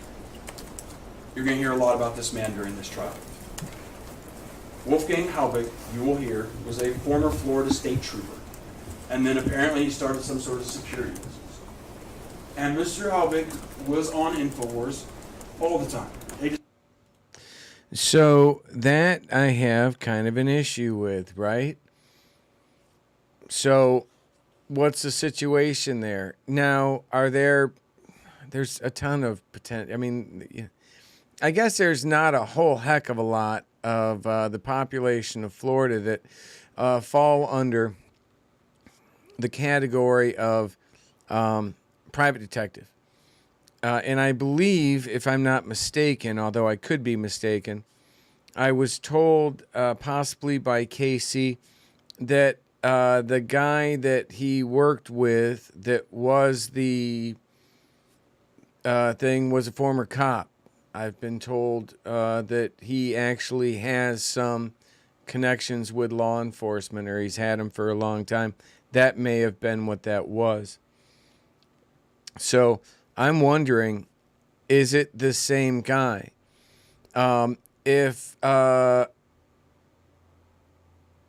we were talking about like his friend working at a Starbucks, then we wouldn't be having this conversation. But the fact that that Jonathan Lee Riches literally says that the guy that he worked with doing these criminal activities, which would be very similar to someone involved, and these high conspiracy theories. I mean, we're really whittling it down when it comes to statistical probabilities of it being any other detective other than a detective that would be friends with frickin' Jonathan Lee Riches. I mean, am I wrong? So, that's what he's talking about. That's what he's talking about with the wild extremist.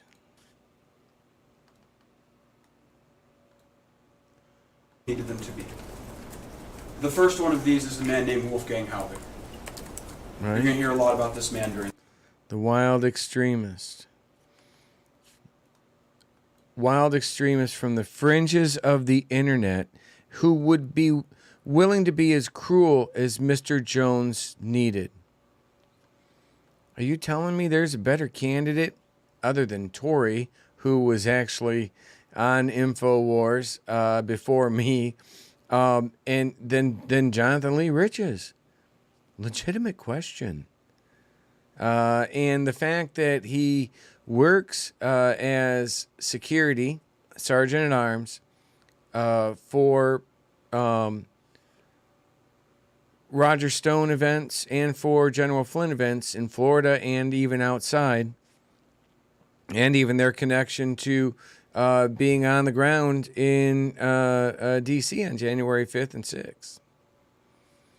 In fact, in this video,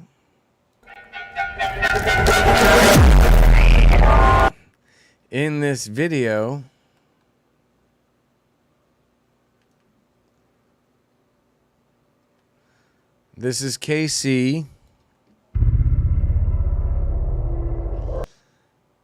And that's me. I can't get over this. That's me to Gavin. I can't get over this. Chick Akbar stole the orange hat he was wearing, now in a Shadowgate hat. Priceless. Isn't life complicated? So that's Kristen. That's KC in a Shadowgate hat. Right? That's KC in a Shadowgate hat. And she was literally the one, according to her, that gave either gave to or that gave out. She bought like a whole 12 or 13 hats. Apparently, Akbar ended up with one of them. Those orange hats. Those were the orange hats that you saw that literally represented the color revolution. Are you kidding me? And so, literally, that is this girl right here. Hold on. Do I have one of her in here? I don't know if I have her, because she was on, well, I can go back to there. Yep. Grabbed it. Hey, I caught the coin. Here we go. That's her, right? And that's Jonathan Lee Riches. Look at that connection. And there you have Thad. And you got Fury. But I don't believe actually Sean was in this, because Sean was just in the process of going to court for his connection to, you got it, January 6th. He was indicted for it. All these people are connected, and they were all connected to, ACTJ, absolutely connected to InfoWars. An alum of the ACTJ and TMI network, the most litigious man in the planet, at least I know of, JLR, Jonathan Lee Riches of original. Yeah, see? Telling you, my friends.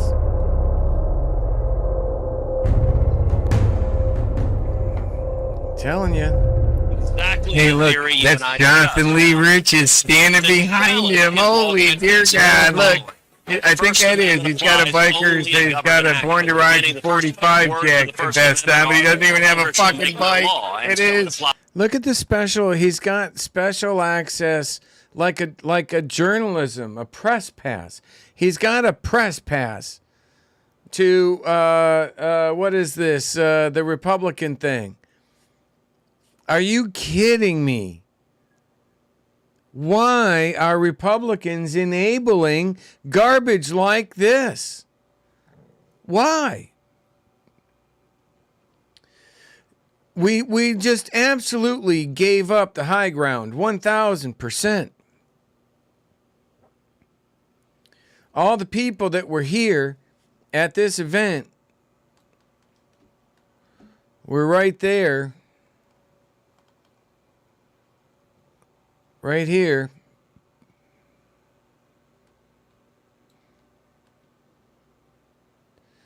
With Alex, with Roger Stone. Very wise man. Talk to Andrew. I appreciate it. What we're going to do, Roger's going to go back into the corner back here, and just for safety reasons for everybody here, don't be piling on. He's going to sit back there as long as you need. Wait and have your book signed and things like that. There's a method. That was actually probably Rick Sarmiento. I like Rick. He was in there. Ramp there, and just try to stay organized. What's that, George?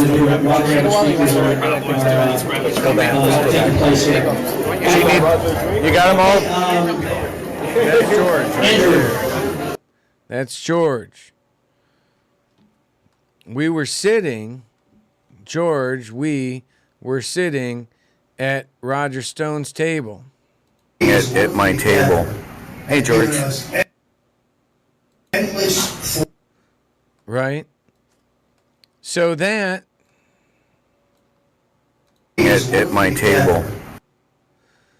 So that is the guy. So that's the... he went on to found another... He split up for Bikers 45.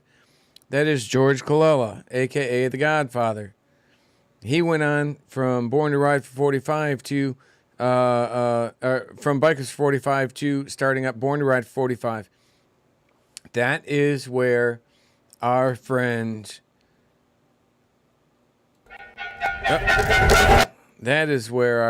Jonathan Lee Riches ends up with that vest. Okay, are you seeing how all of this is connected legitimately? No, Bergy's just a grifter. Bergy's just making shit up. You see how all of these people are connected directly to Roger Stone?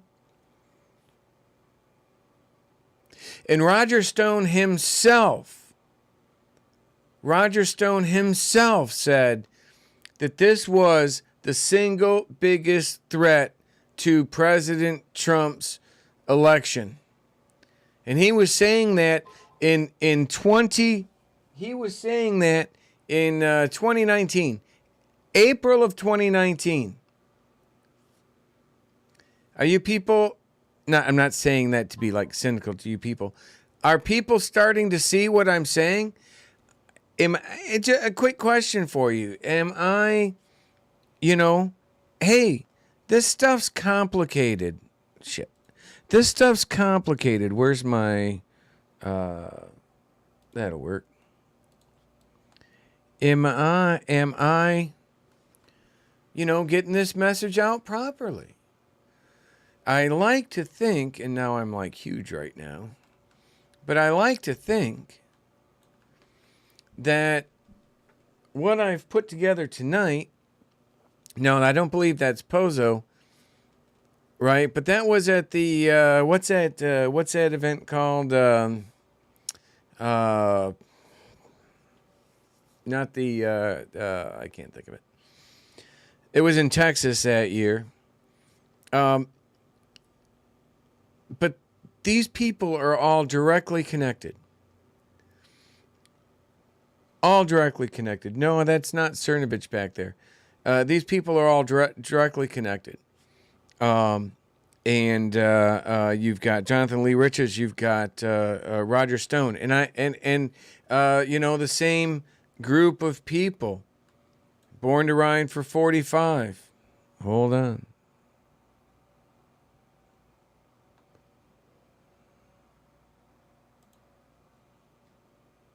Lee Rich is standing behind him. Holy dear God. Look, I think that is. He's got a biker's, he's got a Born to Ride for 45 jack vest on, but he doesn't even have a fucking bike.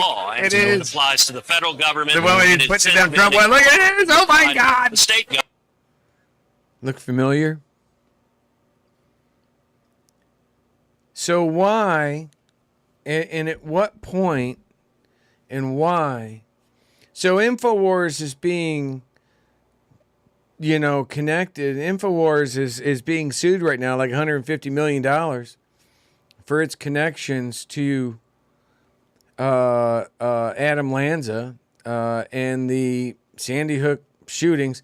Here you have a guy that was literally sent back to prison for 2.5 years because of his engagement of and with that event, the Sandy Hook event, with the families, torturing and terrorizing the families, the memories of the children. Absolutely the most despicable things that you can imagine, right? That guy did. And then it was so bad that the judge is like, listen, you got to be taken out of society for as long as I can. And I guess 2.5 years was the best they could do. His girlfriend is highly confident he's going to end up back in jail. It's only a matter of time. But until then, at the highest levels of of the Republican Party, he's being granted press passes. He continues to be, and why does he get a press pass? Because he can throw names out like General Flynn. Oh, hey, I'm Sergeant at Arms for security for General Flynn events. Oh, hey, I'm Sergeant at Arms for security at Roger Stone events. And Lord knows what he may or may not do as like a side job for Roger Stone, someone absolutely connected to InfoWars, but yet I haven't seen brought up yet. Where I'm only on like day 2.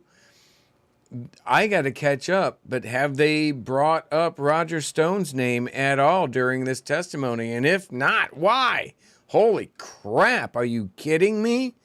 Roger Stone's like part owner of InfoWars, as I understand it. He has a big stake in it, at the very least. Are we not going to look at that? Really? And if you do, if the court the court looks at that for even a split second, they're going to see this guy who's directly connected to an influence operation involving Lambda, involving all of these people, involving the shooting of the Black Lives. It wasn't Black Lives Matter. Let me do this here real quick. There we go. Here we are.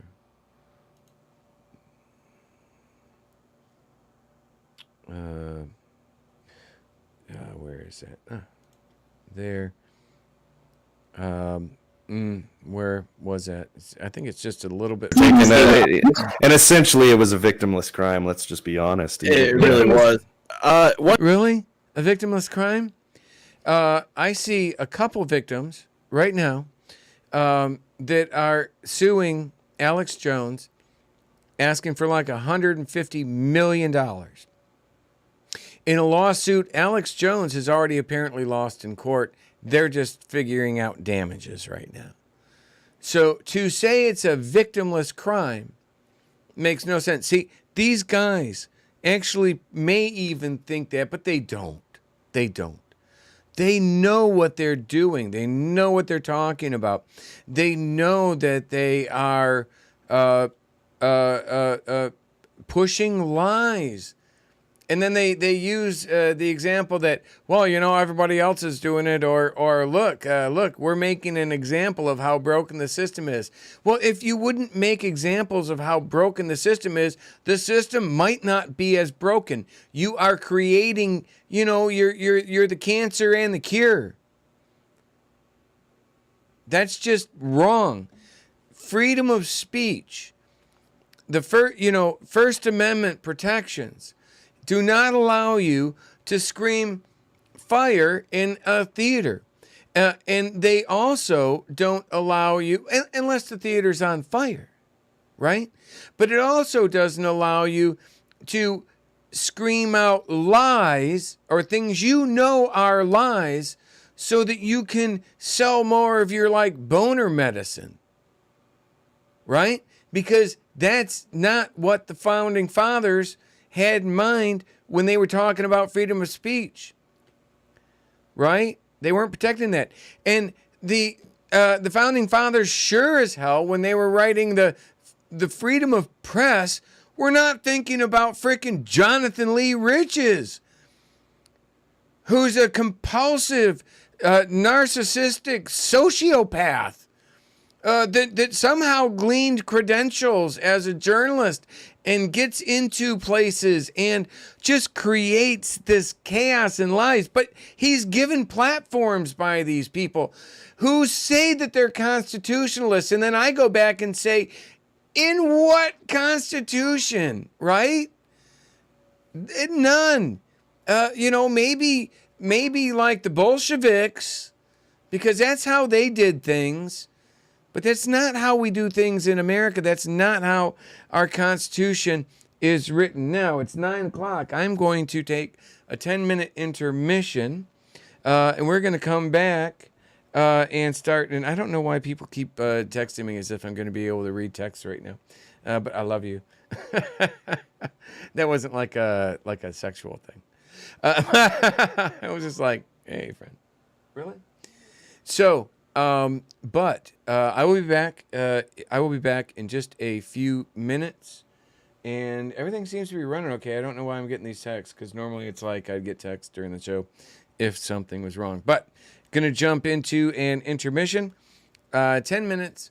Make your potty. Make some fresh coffee, and we're gonna come back, and I am going to play some more of all this stuff. See, I'm kind of jumping around, but I'm kind of jumping around a little bit so it helps to put the puzzle together, fit the pieces together a little bit better.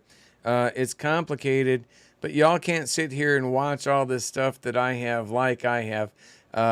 So hopefully I'm able to put this together for you. And again, anything that you can do, God bless you, Patrick, anything that you can do to help is an absolute blessing in disguise for me. I need to raise like $1,000 by the end of the week. Anything you guys can do to help, that's great. Please, freedomstream.tv, Patreon, 2 great places to do so that it really helps quickly. Goes straight to what I'm trying to do here, and I got U-Hauls and all that. I will see you guys in a few. Thank you very much.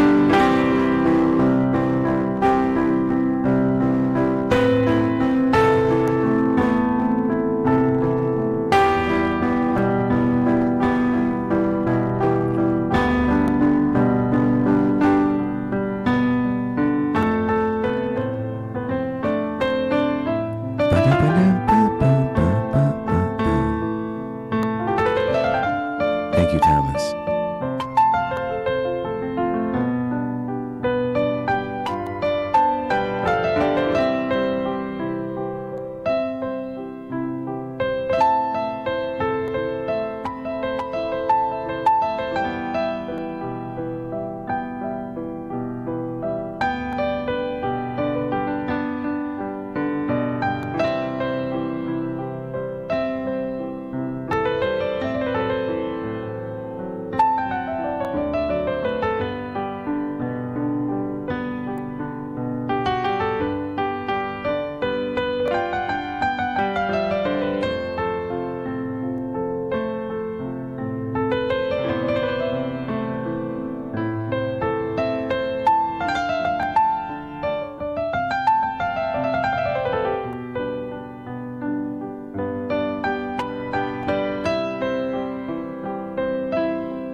Hold on, folks. This should be playing. Hold on. No, stop that. S22 should be on. I think source, bandwidth, low. That should be on right now. Fortunately. Hey, wait. Yeah, we're connected there. Hold on here. I don't know why you're not playing. EV range, partial, no. Full. Latency, normal, no. Not working. God damn it. I'm trying to play my other NDI camera. Hold on. Wait.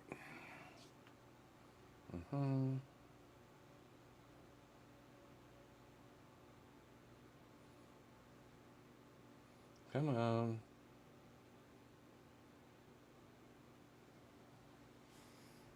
I'm surprised this isn't working.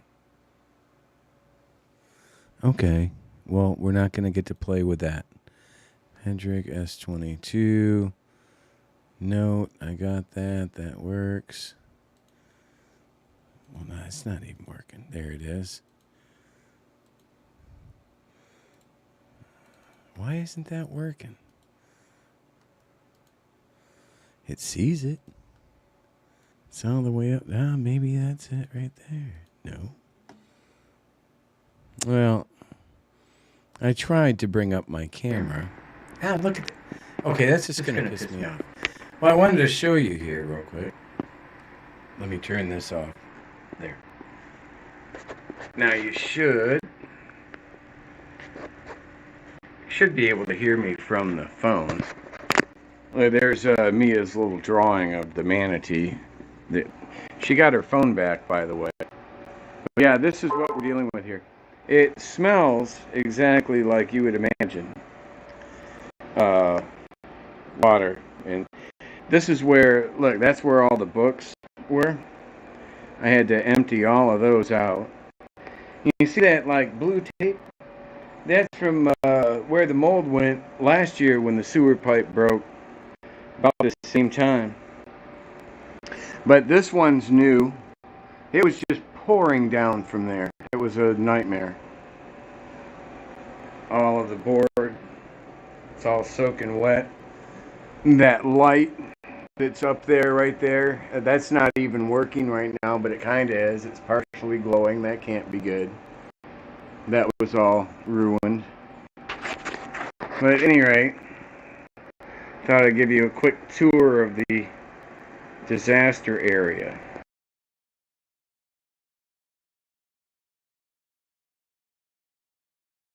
All right. I think that actually worked. Let me go back here. Yay. Yeah. So that's what we're dealing with here. I just thought, and I was hoping the phone would just launch up easier. It eventually went on there. Oh, it looks like we got a little bit of a problem. There we go. YouTube looks like it was giving a little bit of a problem there, but we're okay. Everything looks good here, there. Only problem, we don't know which god they found it on. Most were 33rd degree Masons. Well, there you go.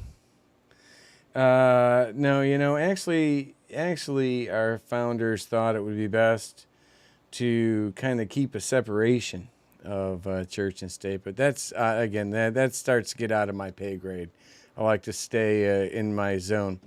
So, but as you can see, these connections are all here very strongly, and they exist. Denying them will not do anything to help anyone. All right, see the trailer at band.video, and as soon as it's up on the web, we'll link to it at Infowars.com in the live show feed today.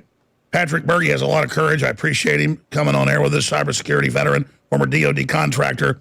He's over a decade of information assurance security officer, IASO, information management officer, IMO, and knowledge management officer, KMO, for the highest levels of secure networks and programs in the Department of Defense. He voluntarily deployed in some of the most austere environments in Iraq and Afghanistan for a combined total of 20 months. His background is unique, and he ranges from providing intelligence, surveillance, reconnaissance, ISR, support to the tip of the spear in Afghanistan, and pioneering tactical, clandestine, social media, psychological warfare capabilities for our military and for commercial use as well. If any of that sounds exactly like what the FBI indicted 13 Russians for doing, you wouldn't be wrong.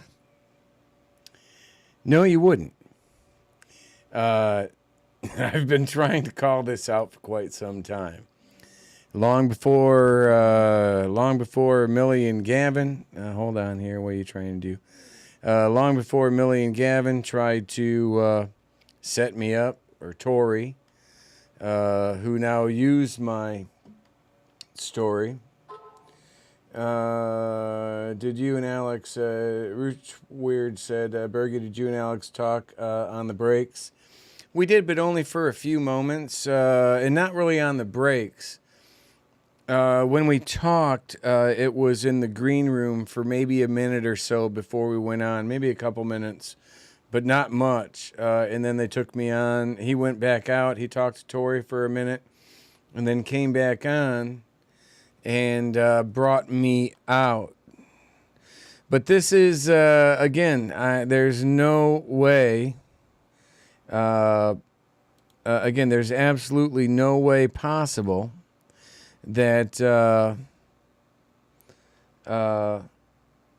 I knew or was even thinking about the Sandy Hook thing specifically. It was a very general thing. I've been saying this and including it into speaking events and such for like three years at least. You know, if you can, and this is what President Trump's just looking at putting $1 billion into, if you can predictively determine if someone's likely to, let's say, go shoot up a school using the same tool. Stay there. That's what William Binney talks about, is this can actually pinpoint and predict. Instead of surveilling everybody, it picks up the telltale signs and then surveils them. Well, let's get into all the different facets of it when we come back. Kind of sounds like what InfoWars was kind of guilty of doing. Just saying. Here's Daria. Ask you to try and make yourself comfortable. You should not need to lean into the microphone unless you are extremely soft-spoken. A couple of instructions in case you have not testified before. Testifying is not a conversation. It is a question and answer. So it's very important that you not speak until the attorneys have completed their question, that you listen to their question, and then you give us your answer. Does that make sense? And if you could not talk over one another, that would help. That helps a lot with my court order. In addition, sometimes people have a tendency to answer questions with nods or ahums. I need you to answer out loud in words so that we can get a good record. Does that make sense? All right. Thank you so much. All right, Mr. Bankston. Thank you, Your Honor.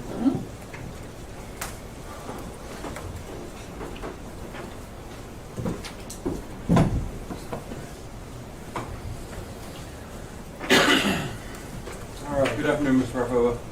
Good afternoon. Can you tell the jury, first, can you identify yourself for the record? Sorry, Barfova. Okay. So you are sort of soft-spoken. So I think maybe, yeah, move a little closer. And if you need to, there's a microphone in front of you if you want to stay close to them. And then can you Is spell that your a name, please? Monet behind her? Taria Kerpova. Thank you. Ms. Karpova, how old are you? 41. Okay. You are an InfoWars producer? Yes. I want to talk first a little bit about your background before InfoWars. Can you tell me where you grew up? I grew up in St. Petersburg, Russia, and then in New York City. Okay,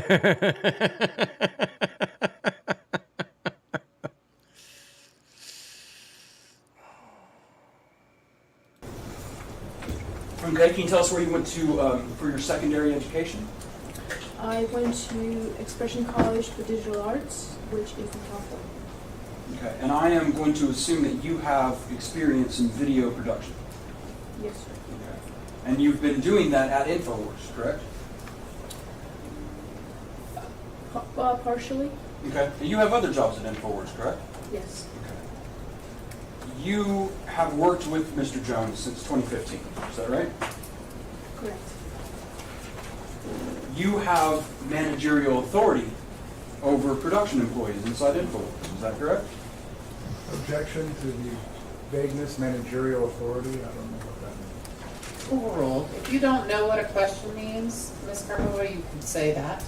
But otherwise, if you do, you can answer the question.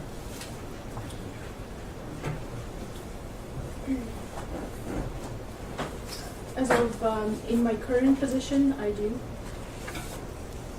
What took so much thought to answer that?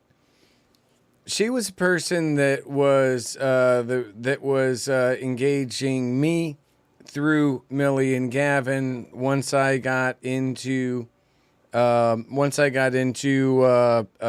Texas or into Austin, right? Like the day, actually maybe the day of or before Millie and them got arrested.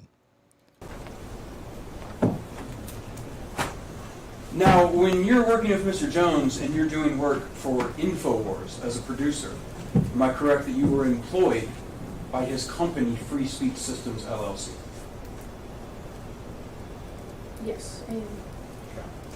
You were, isn't it correct, selected to act as a corporate representative of that company in this case, correct? Yes, I was. She struggled so hard to answer if she was in management or held management-like position.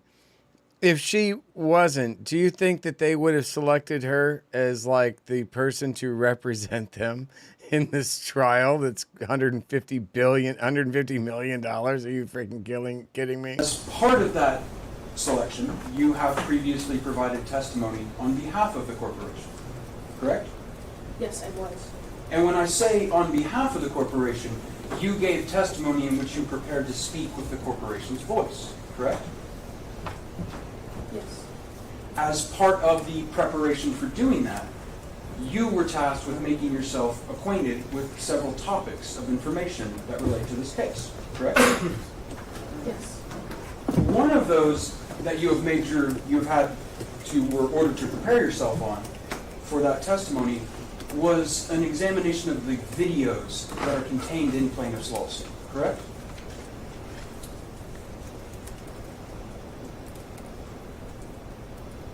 She's struggling with that. I don't believe that's true. Okay, do you remember giving a deposition Yes, on December 3rd, 2021? Yes, sir. Do you remember if one of those topics in that petition to research was the videos in plaintiff's petition in their lawsuit? I don't remember that exact phrasing for videos. I think the topic was a more generalized question that I remember. Sure.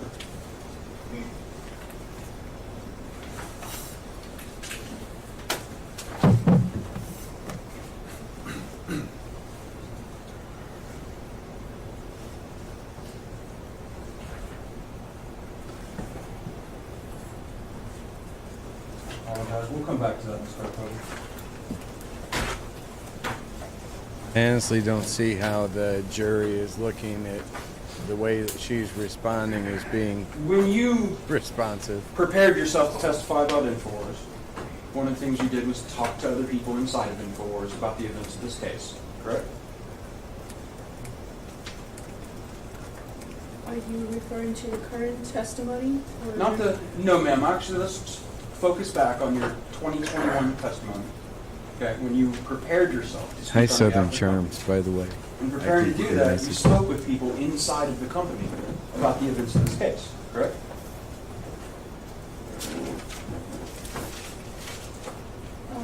I would say partially yes. Well, I mean, you spoke with Nightly News Director Rob Dew, didn't you? Yes, I did. You spoke with Mr. Jones? I did not speak with Mr. Jones. Okay. Did you speak with I would be very surprised with that. InfoWars employee named Michael Zimmerman? Yes, I did. Do you remember any of the other people you spoke to? Now, do we all remember who Michael Zimmerman was? Remember how on January 1st, 2022, at about 12:01 in the morning, I tweeted out Happy New Year, something to the effect 2022 is going to be epic, EPIK, and I didn't misspell epic. It's because Epic is the hosting site that ties Akbar and all of these people into all of this J6 stuff and IIA. Epic is that guy that she was just that was just mentioned there, Zimmerman. He's both works for InfoWars and he's the IT guy for Epic Hosting, right? So literally, all of this is all tied in together, right? And all of these resources and these assets, which that's all they are, just assets, they are all part of a failed coup. No one's told them it's failed yet.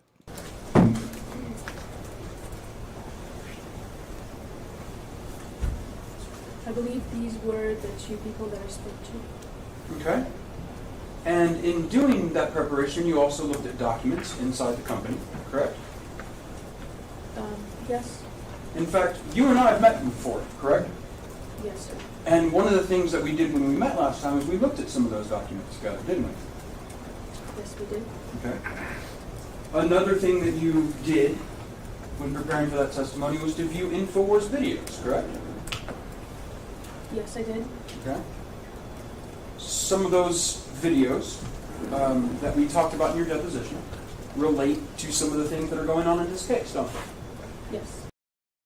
So, real quick, Richello, Rich Weird, over on Twitch, made a comment about, I think Sandy Hook trial is a sham. It wasn't only Alex questioning the events. There's a lot of other issues, I think, more important than what InfoWars was putting out. The shooter and his mother, etc. They were certainly a danger to the community. Sorry to say this, but I think this is shameful that the families were supposedly behind this. Now, listen, I agree that this thing is a sham, right? Well, yeah, I mean, I don't support the trial, right? Because I don't like how it went down. But I can't control that, right? I've bitched about it, and I will, but I can't even remotely control that. What I can do, however, is take the information that they are getting from, Alex Jones, almost certainly with an abject not only political bias, but almost certainly with the intent of pushing forward a Second Amendment ban, right? A lot of the thing, like I said, the stuff that Alex Jones and InfoWars does, and Tory and these other people do, Jonathan Lee Riches, what they do is based in part in truth, right? And then they spin it into a lie that they can control for their narrative. And so, yeah, I mean, I totally agree. I totally agree with what you're saying there. And I thought it was actually a good comment that you made. And I wanted to share that. I wasn't at all upset with it or anything. I thought it was actually a really good point to be made. And I thought about that earlier, right? I want to talk about, if we go back to, I want to use a date range with you. For these questions, I want to talk about the period between 2012 and 2018. Okay? Now, do you understand, sitting here today, 2012, that December was the Sandy Hook shooting? Yes, I understand. Okay. And you understand that InfoWars was sued Yes, over, Julia. over statements made about Mr. Hudson and Mr. Lewis in 2018. Are you aware of that? Yes.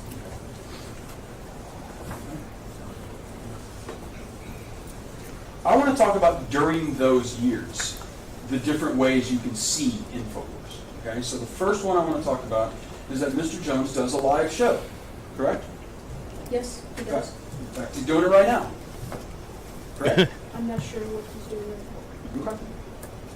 Okay. He had a YouTube. Your Honor, I would object to lack of foundation that she has personal knowledge of InfoWars between 2012 and when she began working there in 2015. She was actually prepared on that for the deposition. Right, I think that's what we're talking about. I understand, but I think it would be up to Mr. Bankson to elicit what somebody told her. She has no personal knowledge of these facts. Well, And she's we're not okay. Right now, we're talking about her role as a corporate representative.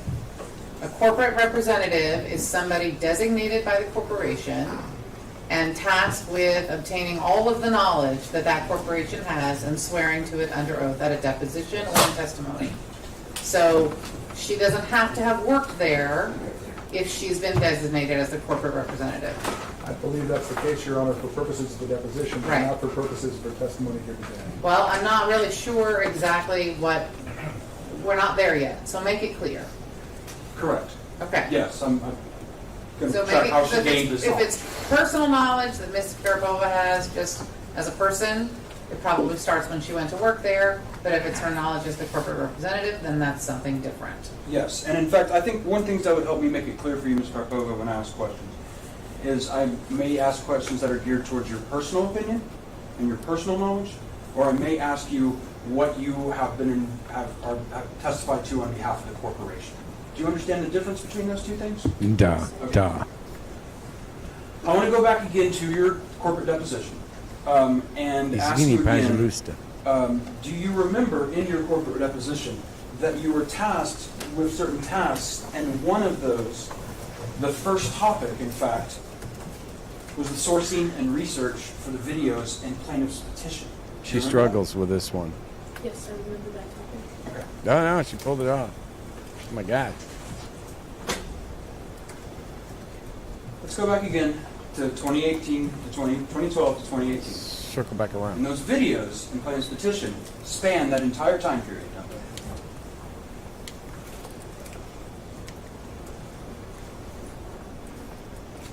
Different years on videos, yes. Okay. And during those years in which those videos were put out and those broadcasts were put out, you would agree with me that they appeared in multiple different formats, correct? I'm not sure what you mean by that. Sure, let's start then. You understand that some of those videos during that time period were aired as part of Mr. Jones's live show, correct?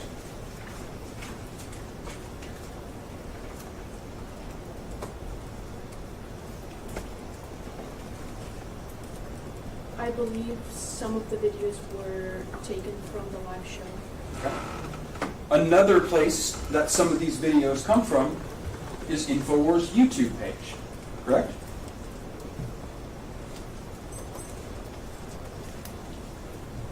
I'm not sure where the videos came from. You don't remember us talking in deposition about YouTube videos?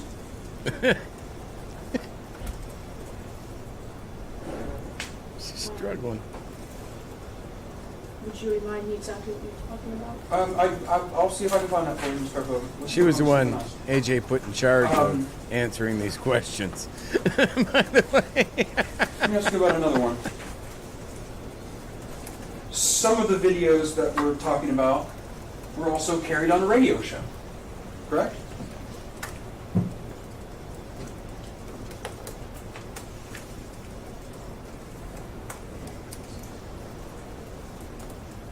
I'm not sure if the videos were.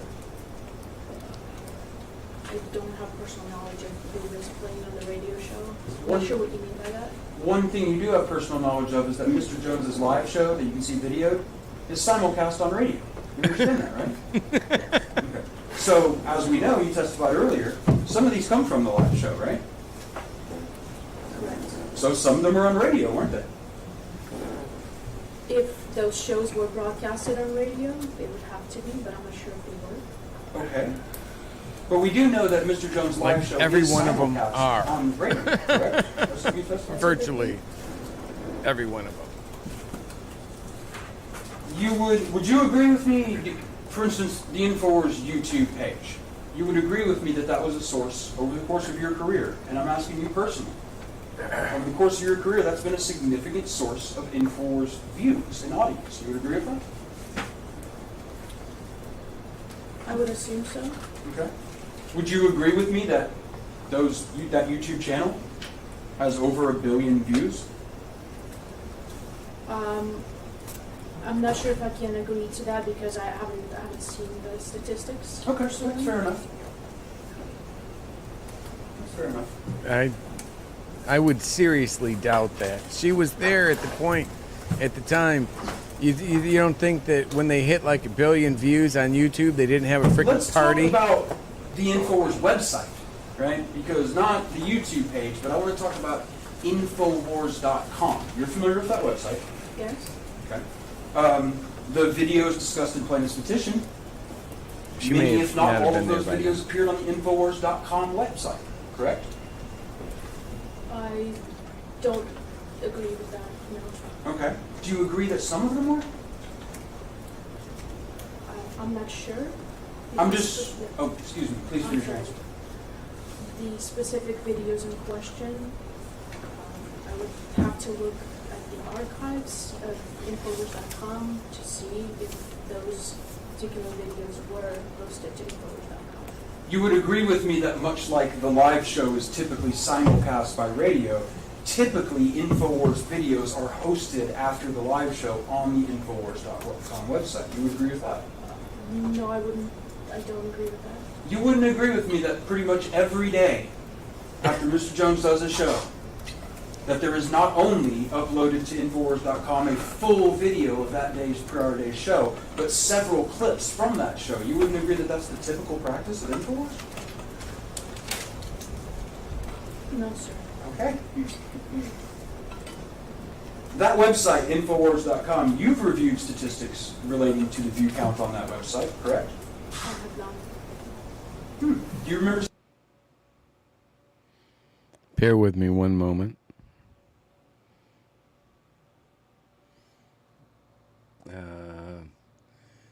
I don't have a source in there.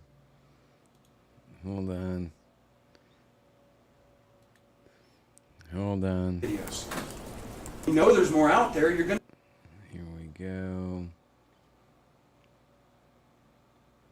Scene.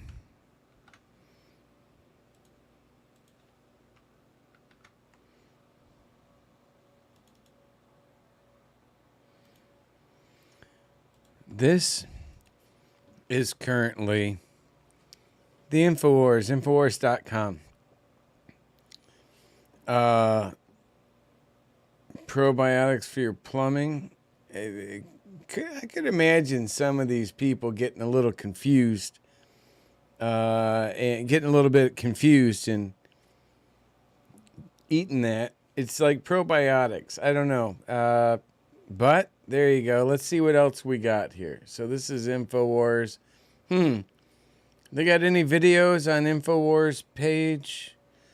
Wow, an immediate one pops up from Band.video. But of course, she's only the producer. She's only Alex Jones's producer. How would she ever know?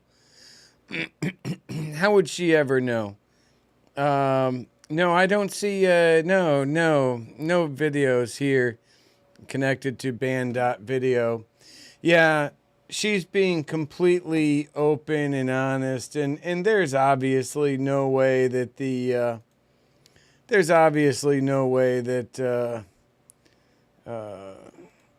the jury isn't going to see that. Corporate deposition? You reviewed it then? There were a lot of documents there. I don't recall the specific page you're referring to.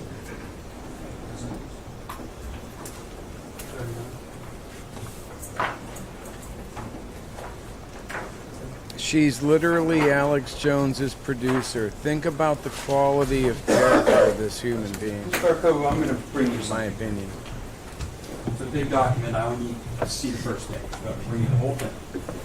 This has been previously admitted as Plaintiff's Exhibit 39. Julia says... Your permission, I'd like to publish this exhibit to the jury? Sure. Julia on YouTube says, as a company rep, she sure acts like she knows nothing on how the company works.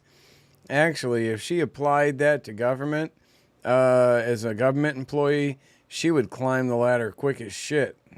Lisa, can you bring up 39 for me?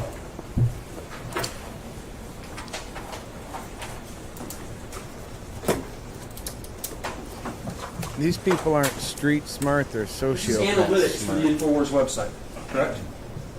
Yes. Okay. It's awful creepy with those judges on the wall. I'm going to blow up a piece of this, so hopefully the jury can see it, but I know it's in front of you.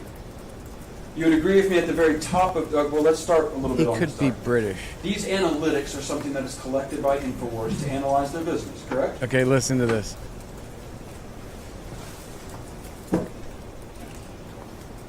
I can't confirm that because I'm not responsible for that job. I'm not in the analytics department. And I don't know.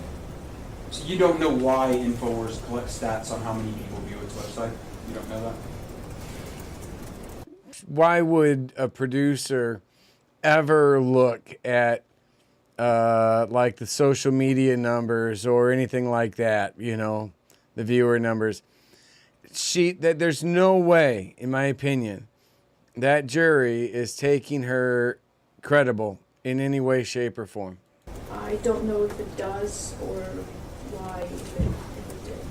All right, and on this page, which as you see here has a blown up column for page views on the InfoWars website, isn't it true that you have agreed with me that there are nearly 3 billion views, unique page views on the InfoWars website? That's correct? That's what it says. Thank you, Mr. Brown.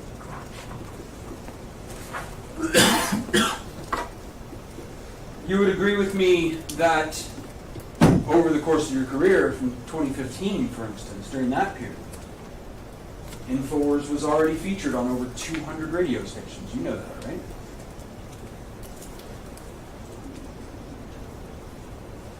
I don't know the exact number of radio stations. Okay. Ms. Harpo, before your role as corporate representative in this case, weren't you asked to prepare to learn all of the company's information about the audience reach of those videos in that plaintiff's petition? Right. I was asked to prepare several topics, and I've consulted with the people that I thought were necessary for that, and I did the best I could collecting that information. Okay, objection unresponsive now. Sustained. Ms. Karpova, what I'm asking No, very specifically is when you were being asked to prepare to testify for the company, to give information for this lawsuit, one of the things that you prepared on was the audience reach of the videos in the plaintiff's petition. That's correct? That's kind of Wicked's like, how is she a producer? She can't be this ignorant. No, she can't be. She can't be. Even Alex Jones's producer can't be this ignorant. This is just, and of course, like I'm saying, that's my opinion. That's Wicked's opinion. But, you know, that's also, I would suspect, going to be the majority of the jury's opinion. Her job is 1,000% on the line right now with this potentially 150 million or even greater. You know, they could go to a 500 million if they wanted to. Just let them find the money. I disagree with your premise. It's very hard to determine the reach of our audience. Objection. Objection unresponsive. All right, sustained. So just listen to the question, and just the actual question you're asked, answer that question. Okay? So he's going to tell you one more time. Let's try this again.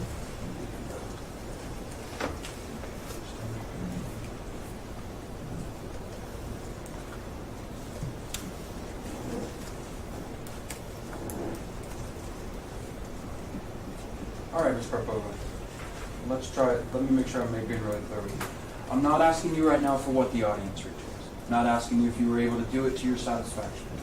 I'm not asking you about any of the data. I want to know, were you tasked for this case with preparing to testify about what the audience reach of the plaintiff's petition videos were? Yes. You would agree with me that another place that you could see InfoWars videos is social media, correct? Struggling with it. Not anymore. Ms. Karpova, do you remember when I asked you about a date range? Yes. Okay, and that was 2012 to 2018, wasn't it? Yes. InfoWars, and let's go past that date just for right now, because I want to make sure we get this really clear. All right. Let's talk about 2018 to the present. You've still been working at InfoWars, right? Yes. InfoWars has a social media account on Parler, doesn't it? Yes. InfoWars has a social media account on Getter, doesn't it? Yes. InfoWars has a social media account on Truth Social, currently, correct? Yes. In fact, InfoWars has numerous social media accounts, doesn't it? They have a Truth Social account? Okay. So, let me ask you this. And InfoWars has a course I burgeoning website. A lot of people come and visit the Infowars website, even currently. Correct? Again, I don't know the statistics. And Infowars has a website. Yes, it does. It has Oh, she access got to that the one. internet. Yes. That's something it still has. It's In doing fact, there are many Infowars employees who have social media accounts.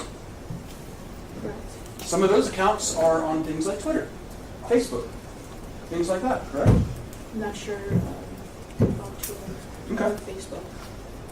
Those places, the company's social media accounts, those are places where people can see Infowars videos from time to time, isn't it? Are we asking about the personal social media accounts, or are we asking about the company's? I just said the company's social media accounts. Correct? You can see videos on the company's social media accounts, correct? The ones that you've mentioned, Okay. other than Facebook and Twitter, Because the company still has social media accounts, correct? yes. Okay. And the company has a website where you can watch Infowars videos right now, doesn't it? She's struggling. She's I looking believe over. The website is mostly article driven.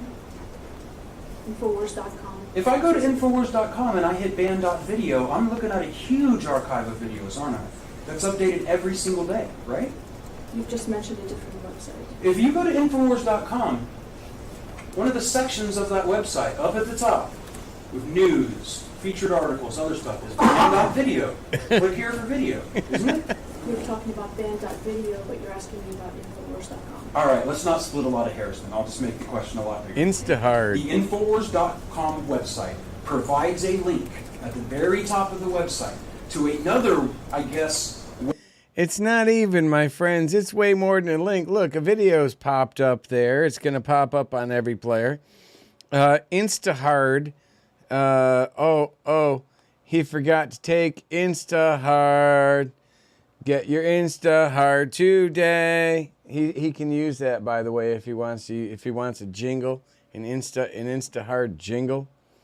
But I'm sure Owen Schroyer probably already came up with a better one than that.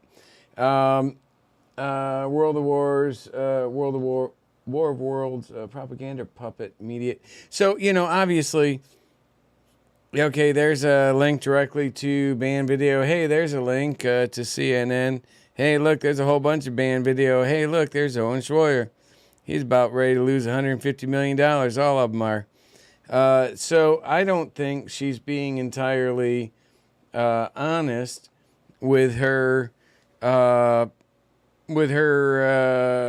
answer. Web domain that is also owned by Mr. Jones and Free Speech Systems that provides video content daily on the internet, correct? Yes. So if somebody were to say that Infowars has had all of its access to the internet, yes, I would, Wicked, and lost its ability to post on all social media, that would not be true, would it? Not entirely. Excuse me, I'm sorry, I didn't hear you. Not entirely. That's not an entirely true statement, is it? Right? If somebody was to say that, that would not be an entirely true statement. I would say for the most part it is true. Okay, well what I'm asking you is something I heard earlier today in opening statement, is this right here. Infowars has lost its access to the internet. Infowars has lost its social media accounts. If those things were said, that's not true, is it? Infowars has not lost its access to the internet. Infowars has not lost the entirety of its social media. Well, he's making a point. I believe it was referring to the audience reach and the new social media platforms that have come up since the deplatforming have a fraction of the viewership that the previous platforms did, which Alex is no longer on. Well, let's just talk about what you mean when you say deplatforming, right? Infowars, shortly after the filing of this lawsuit, lost its YouTube page, correct? Yes. And it did so, that happened because of repeated community violations of YouTube policies, correct? She's not sure. Okay, you don't know how you lost the YouTube site? I object, Your Honor. It calls for speculation as to. She obviously doesn't work for YouTube. I mean, it's. Sorry. Stop. Okay, your objection calls for speculation is overruled. She said she doesn't know. You can try to get to it another way. Why would you have to work for YouTube? They send you a freaking notification saying, hey, you're being blocked or you're being removed. Now, that happened while she was there. As Alex Jones's producer, how could she not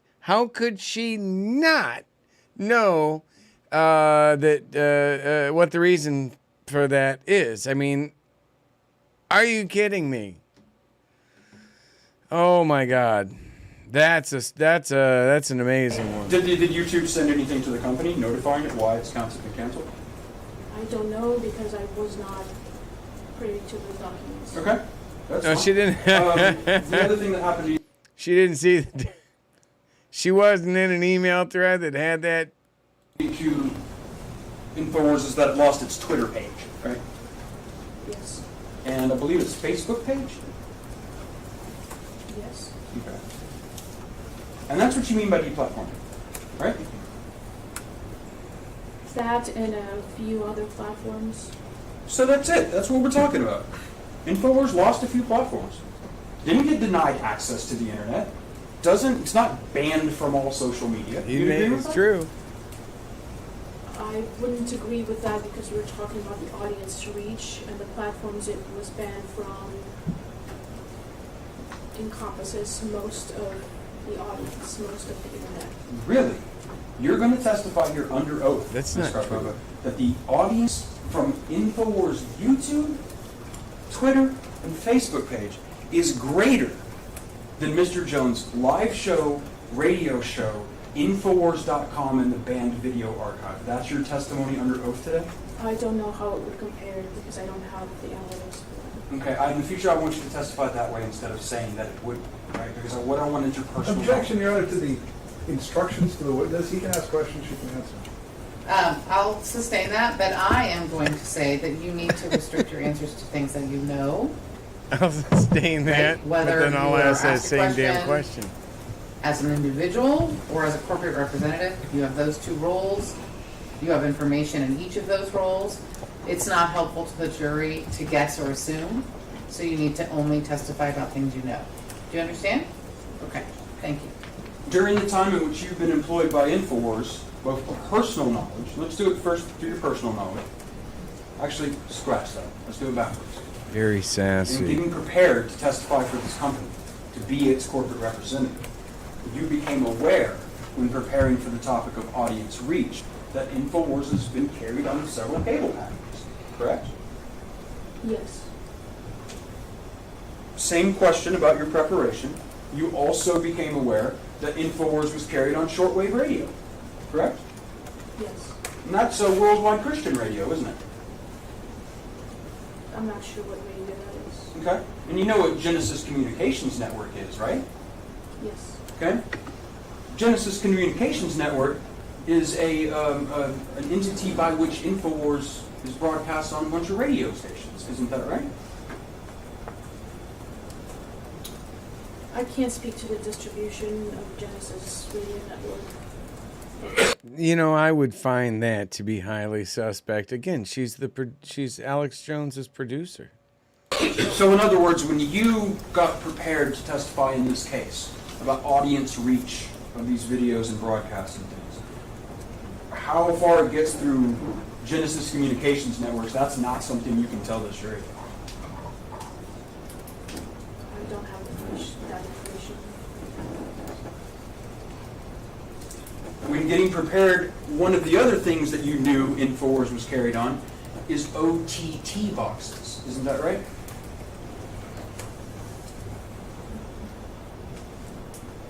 I don't recall that specific topic of research in preparation. Let me see if this may help you understand, because I used an abbreviation. And do you remember in our prior discussions with each other talking about over-the-top box systems? boxes that are put on top of a TV and plugged into it. Do you know what I'm talking about? Yes. Okay. And InfoWars has been on those, right? At times. Okay, so that's a yes. Correct? During this time period we're talking about? Again, I'm not sure about the time. One of the other ways God. that you're fully aware that This I can is not see InfoWars helping. content is that InfoWars content is republished by a variety of different people. Correct? Not helping. Yes. In fact, InfoWars programming is what we call free to air, right? Yes. Okay. And when we say free to air, that means that anybody can take one of Mr. Jones's videos in which he advertises his products, and without paying InfoWars a dime, and without signing any kind of agreement, they can broadcast it wherever they want to. Correct? Well, yes. I would argue you might want to be careful, because if you do it, say, on YouTube, you're probably going to end up getting banned from YouTube, much like our friend Alex Jones did. So, you're probably going to want to be careful of that. When we come back from the intermission, I will be throwing on day one of Alex Jones. We'll be finishing up with Daria there, because I'd like to touch on day one of Alex Jones. Look at the freaking lenses that guy's got in the setup that guy's got. Just spectacular. Is that the... is that the guy? Is that... horrible with faces. But nonetheless, going to go to break right now. I'm going to take 10 minutes. And we're going to come back in because I'd like to actually listen to this opening here. I believe we're going to... It goes right into the opening for the petitioners. So, and I played a good chunk earlier of the closing, or I have a chunk of the closing we'll play of Alex Jones. So, on that note, I'm going to we're going to go into an intermission, and I will see you guys back in 10 minutes. Oh, what are we doing here? Turn that off. There we go.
Roger Stone. He's actually sitting at my table. Hey, George. Endless foreign He's war, actually sitting right here. where our inherent national interests were not clear. The erosion of our civil liberties, using our intelligence agencies to collect metadata on American citizens. Immigration policies that left our streets and neighborhoods unsafe. I talked to him about the shadow net. The people who were waiting in line to come here legally. Jones and for the promise of Dynology. America. I've had a great talk with Trade policies that embrace these He knows exactly who I'm talking about. one size fits all, like NAFTA, which literally sucked the jobs and opportunity out of America. And a flat economy where kids who graduated from college were forced to move back in with their parents because there were no jobs. Where taxes were strangling us and where there was no opportunity. Now, I go back to an interview that Donald Trump gave, has to be more than 20 years ago, with Oprah Winfrey, where she said, "What about you, Donald? Would you ever run for public office? Would you ever run for president?" And he said, "No, I don't think so. Unless things get so bad that I have no choice." Yeah. That's where we are today. God bless him. Some men ran for president to be someone. George Bush comes to mind. Donald Trump ran for president to do something. Yes. And that is making America...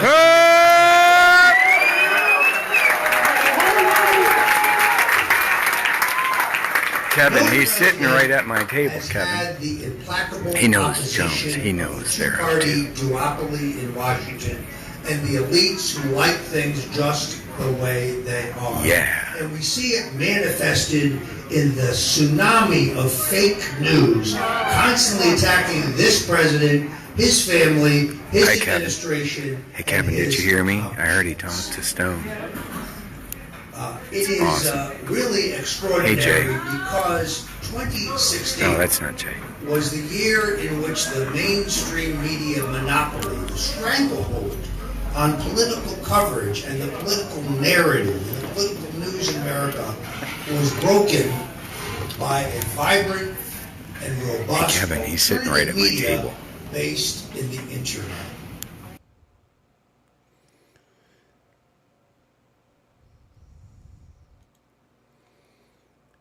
You wouldn't have had that video right there. That, by the way, just absolutely ties Roger Stone into with Jonathan Lee Riches and all of these things. If it wasn't for things like, obviously and definitely support that I've gotten from Patreon. But, you know, it took me from 2015 to 2017 to finish my first book, Victim of the Swamp. And it actually tells a lot of the story that is playing out right here today. Same people. Operation Shadowgate, 1 or 2. Wouldn't have had those from me because they take a long time and a lot of work and thousands of hours. It takes gas and driving all around the country. I was on my Harley when I went and got that video from Roger Stone, and had the opportunity to speak with Roger Stone. I couldn't have done that without selling books for a little bit more than what you would normally buy them for, like if they're signed, right? So that's why sometimes things are a little bit more. You know, you can go online and just get it from Amazon for cheaper than that. But I actually, if I buy the books in a larger quantity, then I'm able to get a better price on them. But then there's all the handling and all of that stuff that's actually quite complicated. And then you got to run a website to be able to process it. And you got to do all these things. So, Wicked, I would argue that $50 to someone like maybe Patrick Byrne isn't nothing. He has people that can do that. $50 a book. The amount of actual profits that I actually make on $50 from that book, when you consider all things, there's like no profit. But someday I hope there to be. But like this, you wouldn't have this connection to Roger Stone. You wouldn't. I shot that video in 2019. I actually met Roger Stone originally. Well, I was supposed to. In 2018. So I like to think actually I'm giving a nice return on your investment for paying a little bit more for a book. You know, if I go to like on Amazon, oh my God, I make nothing on Amazon, and that goes to Bezos. But you know, I make something. I think last month it was like $80 or $90 that I got in royalties from all three of my books. A couple months before that, it was $1,800. It can go up and down. It's gone down tremendously since I was attacked by Byrne and Tory and Millie and Gavin and all of those people. You know, basically former InfoWar employees, a time traveler, and a tech counsel on foreign relations billionaire decided to convince the world, or their world, that PFC Bergy was a deep state asset. You need to just stay away from him and listen to us because, hey, I know our plans have never worked out like we've promised they would, but we are the ones that you should be listening to. And I look at this stuff and I'm like, you know, you be the judge, because what you're going to see right here, what you're going to see here, stop. We know there's more out there. You're going to hear testimony about. What you're about to see is Alex Jones and who InfoWars really is. Now, I get it. There's a whole nother argument to be made. Do I think this should be happening like this? Do I think there is a political, an absolute political thing with this, almost certainly involving like the Second Amendment fight and all these things? Yes, you're not going to get any argument from me with that. But I can't stop those or change any of that. So what I can do, though, is I can listen to and glean information from this testimony. So I want to dig into this a little bit more tonight. All the way at the end. In the future, just let's fill all the way in at the end. All right. Good morning. Under the rules, the attorneys for both sides are permitted to make their opening statements, which shall consist of a brief statement of the nature of the case that the party expects to prove and the relief sought. Because of the unusual status of this case, I'm going to read a statement similar to the one I read to you yesterday morning. This is information from the court.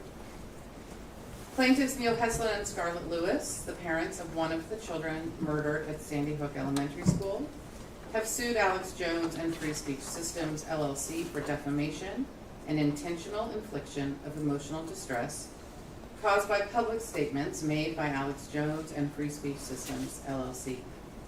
You are not here to determine if Mr. Jones and Free Speech Systems, LLC defamed or intentionally inflicted emotional distress on Mr. Heslin or Mr. Lewis. The court has already found that they have committed these acts. The jury's job will be to determine what sum of money, if any, would fairly and reasonably compensate Neil Heslin and Scarlett Lewis for the damages they incurred that were proximately caused by Mr. Jones and Free Speech Systems LLC's conduct, as well as what sum of money, if any, should be assessed against Mr. Jones and Free Speech Systems LLC as punishment for their conduct. Ordinarily, at this stage of the case, the jury would hear all of the evidence on damages. In this case, some of the evidence will be presented after you decide compensatory damages and will be followed by a second charge of the court. Okay? Just so you understand what's going on. Now, as I mentioned yesterday, we always begin with the plaintiff. So, Mr. Bankston, whenever you are ready. Thank you, Your Honor.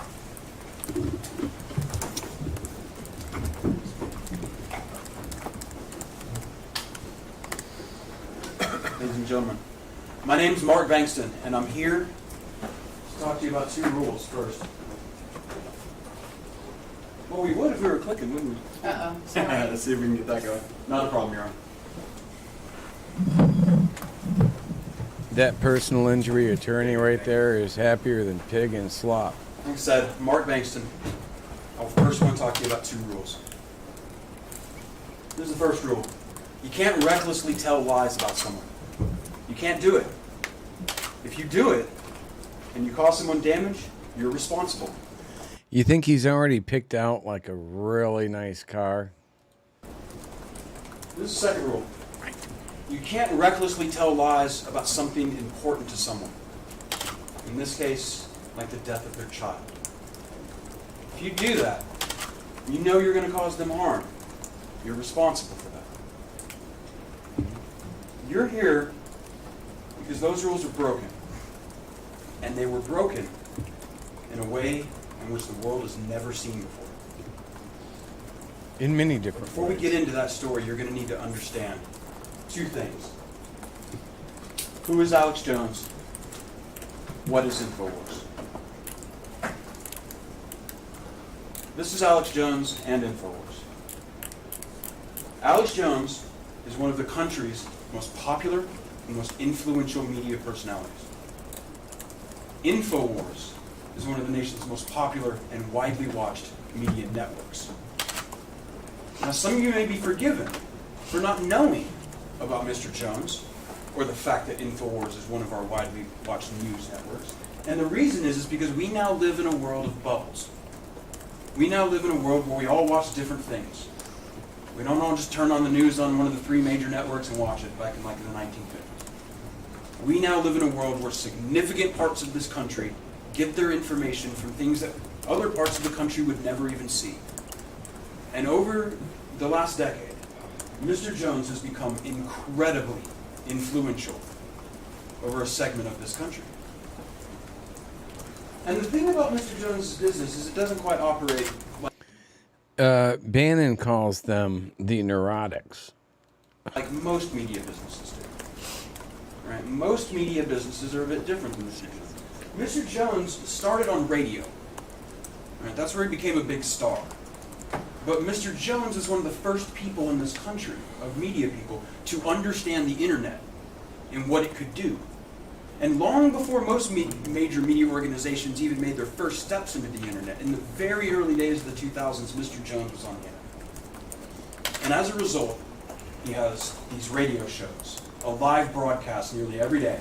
Actually, you want to know who was the originator and founder of really the this is a fun fact that you can Google and follow through on.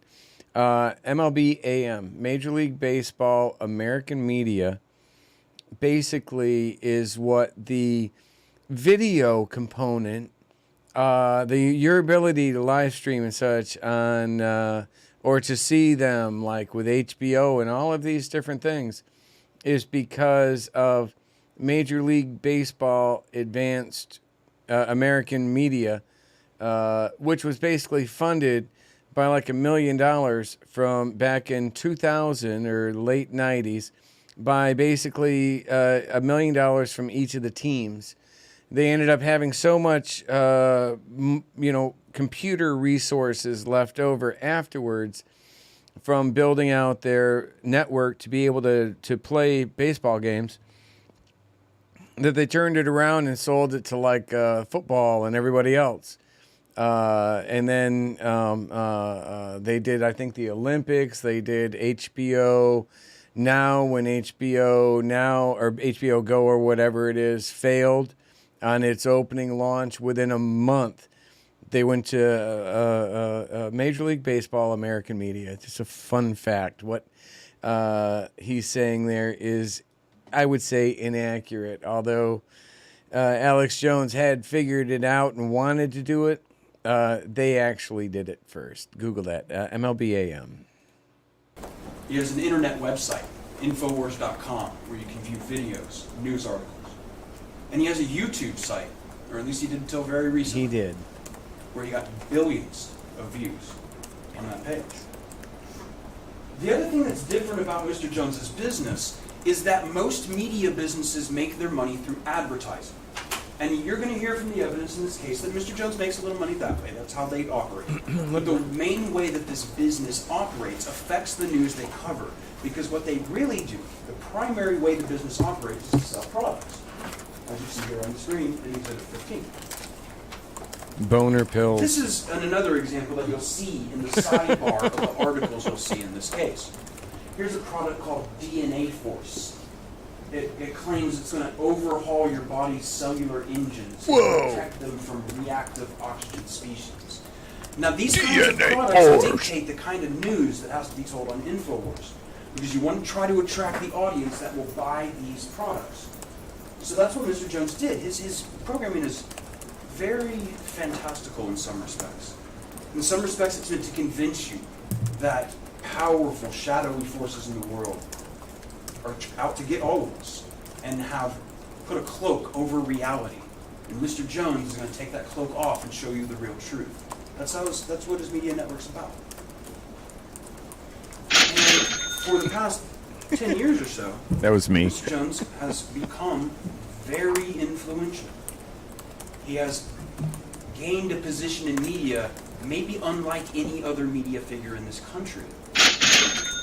And when he did that, 10 years ago, in 2012, when his popularity was truly exploding, Mr. Jones made a choice. And he made that choice. God, there we go. Made that choice on December 14th, 2012.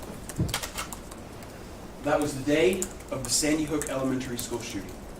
Houston, we have a problem. Really one of the darkest days in American history.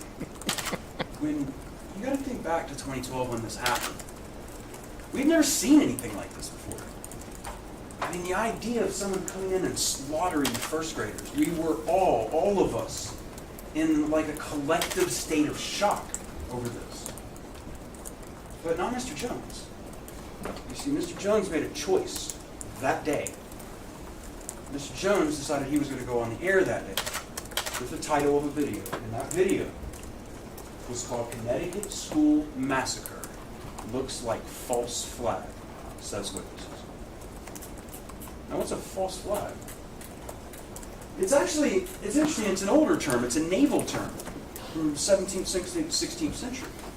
And what it means is, let's say you were a Spanish ship and you wanted to attack a French ship, but you didn't want to get Spain in trouble. Well, what you could do is you could put up a British flag on your ship. You could fly a false flag. That's what that meant, so that you could attack the French ship without getting Spain in trouble. That's where the term comes from. But in Jonathan Lee Riches used it too. In Mr. Jones's world, false flag now means something very different. A false flag is when a mass tragedy, shooting, or bombing was actually staged by the United States government, and particularly the Central Intelligence Agency, and that is fake. Didn't happen. Clearly. I want to show you Mr. Jones on the day of Sandy Hook. As news was coming in of Sandy Think Hook, how broken on his we broadcast, are he called Connecticut School Massacre looks like false flag, says witnesses. And you'll see that Mr. Jones is talking to somebody who has a relative in Newtown.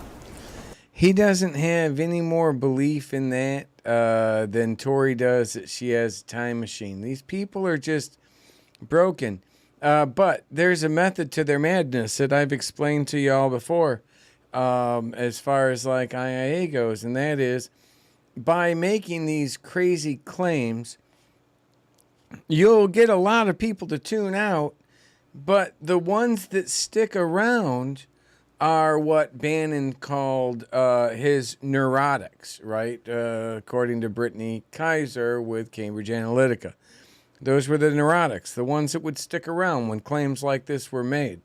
You don't want the other ones because they won't do for you as pliably and quickly and easily what you need them to do as the neurotics will, who will like freaking, strap on a suicide vest, if we were to use an analogy with like, the Taliban, right? So, and there's not much of a difference between them when you're really talking about, look,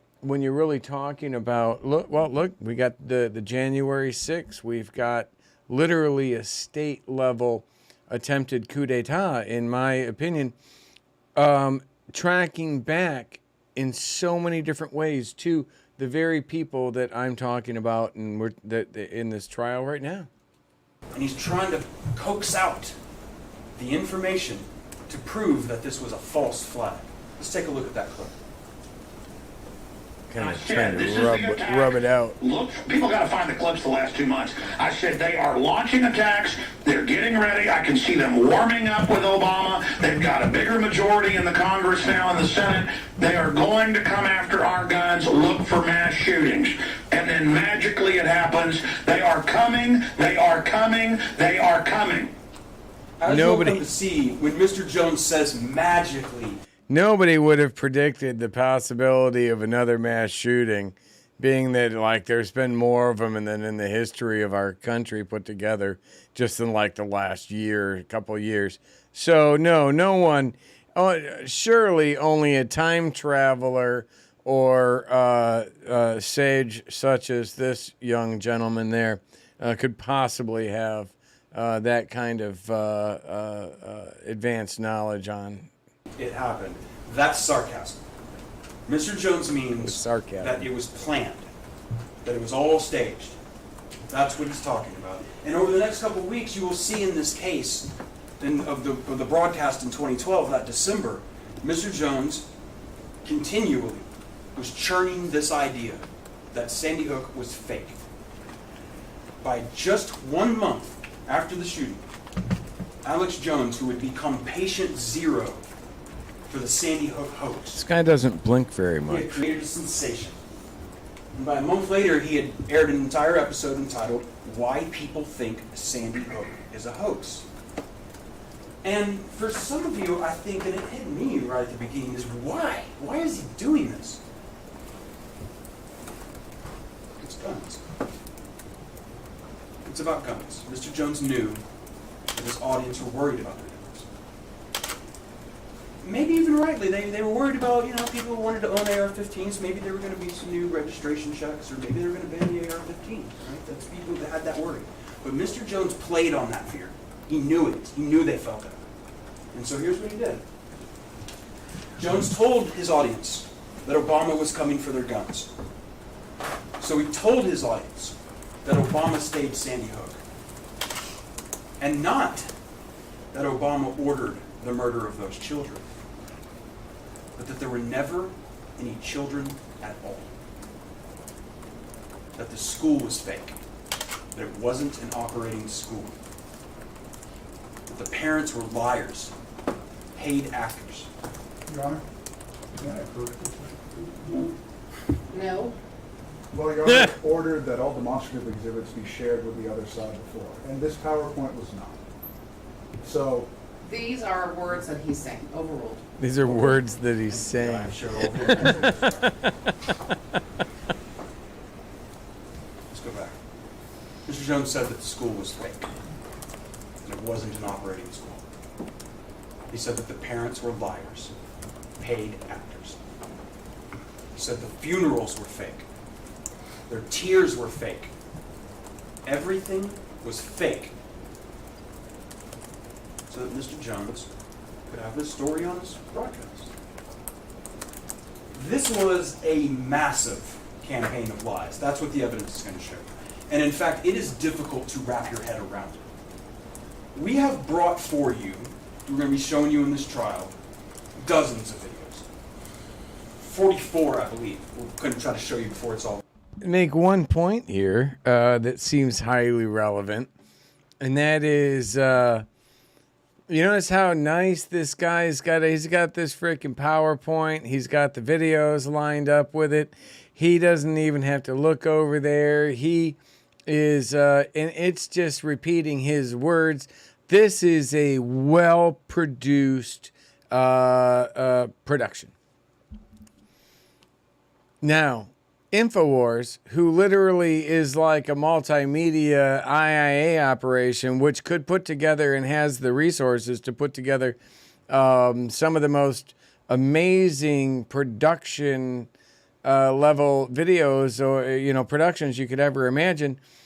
Their guy comes out with like a fucking paper and an easel board and shit, which is like, and he's got the marker and he's writing it down, and then he's struggling with the paper to get it to flip over because you know how those things are all creased up and shit. Whereas this guy's like flipping through. He had a little problem with the remote at the very beginning, then turned it right around and had this like a magnificent production that the other guy just had to stop and say, "Hey man, this guy can't be showing this stuff because, this wasn't. We didn't get this in advance." And then the judge is like, "Well, he's only reading it's only putting in words graphically, beautifully what he's saying. You'll get your chance with your easel, Mr. Attorney." Literally, they're like InfoWars. They could produce the most amazing thing, and he comes out with a fucking easel. All over. And we can't show you all of them, and I'm going to tell you why.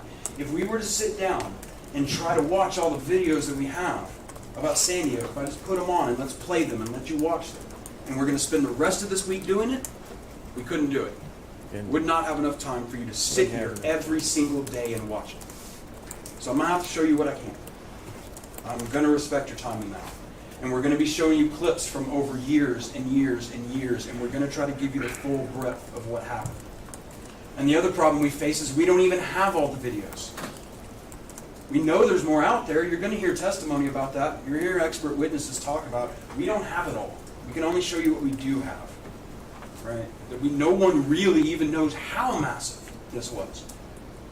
Because some of that is lost to the sands of time. But this was done. This massive campaign of lies was accomplished because Mr. Jones recruited wild extremists from the fringes of the internet who were willing to be as cruel as Mr. Jones needed them to be. The first one of these is a man named Wolfgang Halbig. You're going to hear a lot about this man during this trial. Wolfgang Halbig, you will hear, was a former Florida state trooper.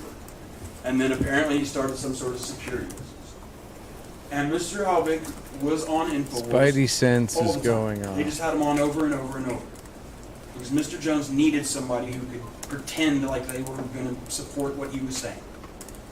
And Mr. Halbig was willing to do that for attention. I want to show you of the many, many times that Mr. Halbig was on. Let's first watch this first clip from September 25th, 2014.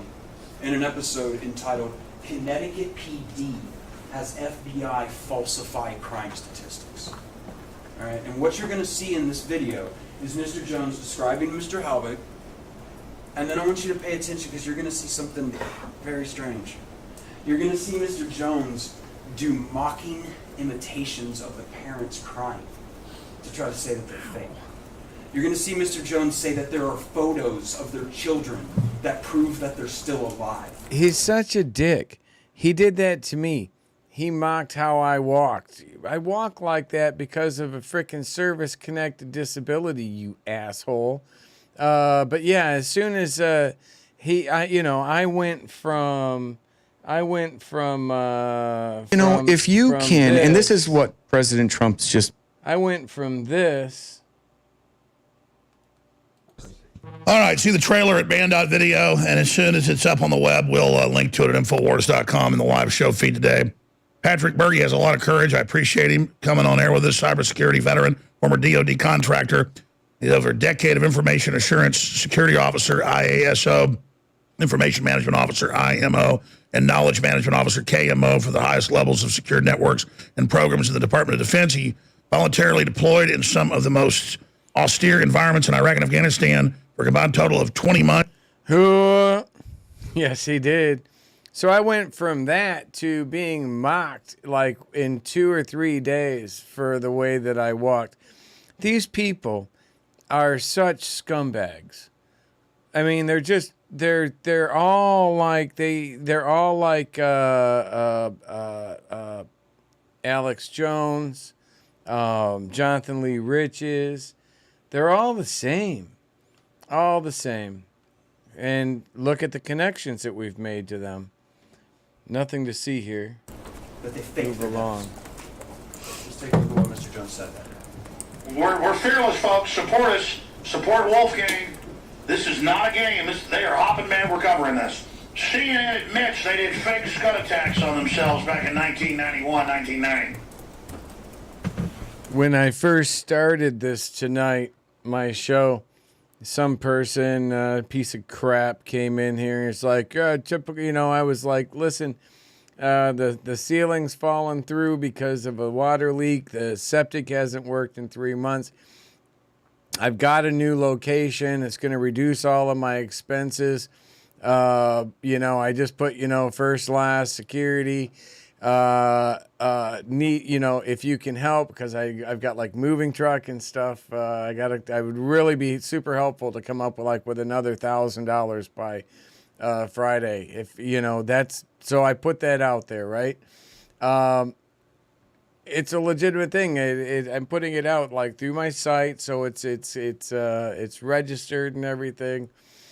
And the person comes out and is like calling me a grifter, but literally, I brought that up because I said, listen, I'm taking the books offline because I don't want to. I'm behind on getting the orders out anyway, and then I had a problem with them, so I'm doing the exact opposite of grifting. I'm literally taking the books offline while I'm moving and everything, but it makes it even more difficult for me to be able to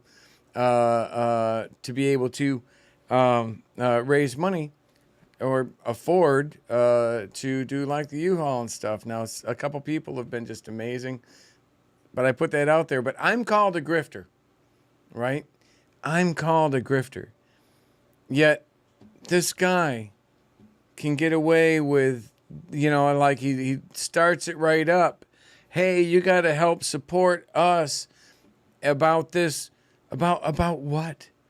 About lies that he was spreading with the profiting off the death of 6-year-old school children.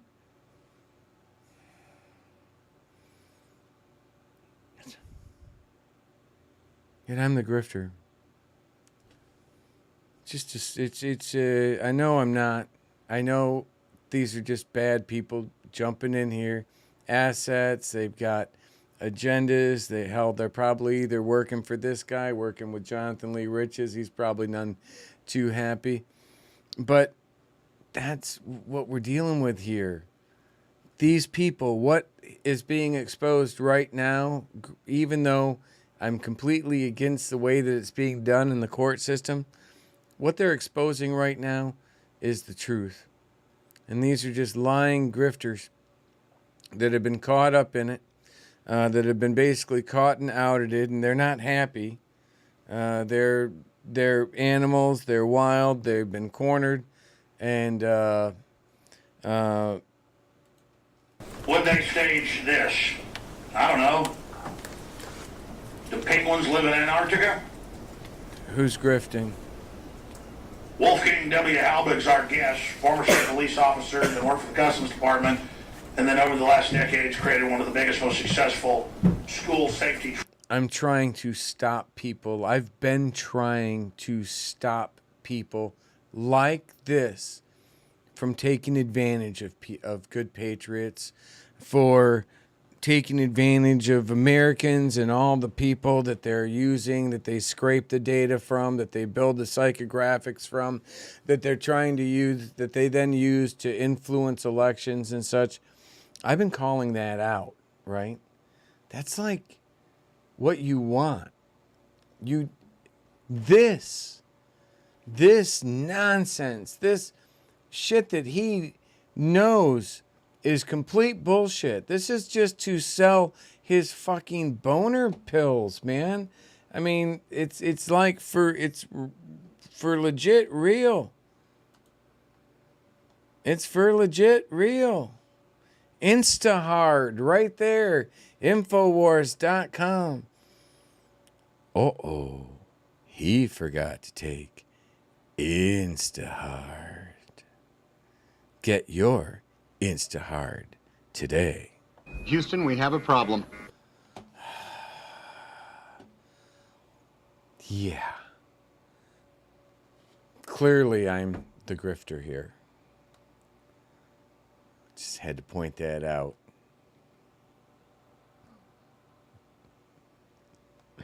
Jesus, people. I'm telling you. So, I got to bring that back up. Hold on. But go back over here. Yep, just absolutely astounding. Let's get into this a little bit more. Training grips, and he just has gone and investigated, and it's his body is a $3 bill, and they've been.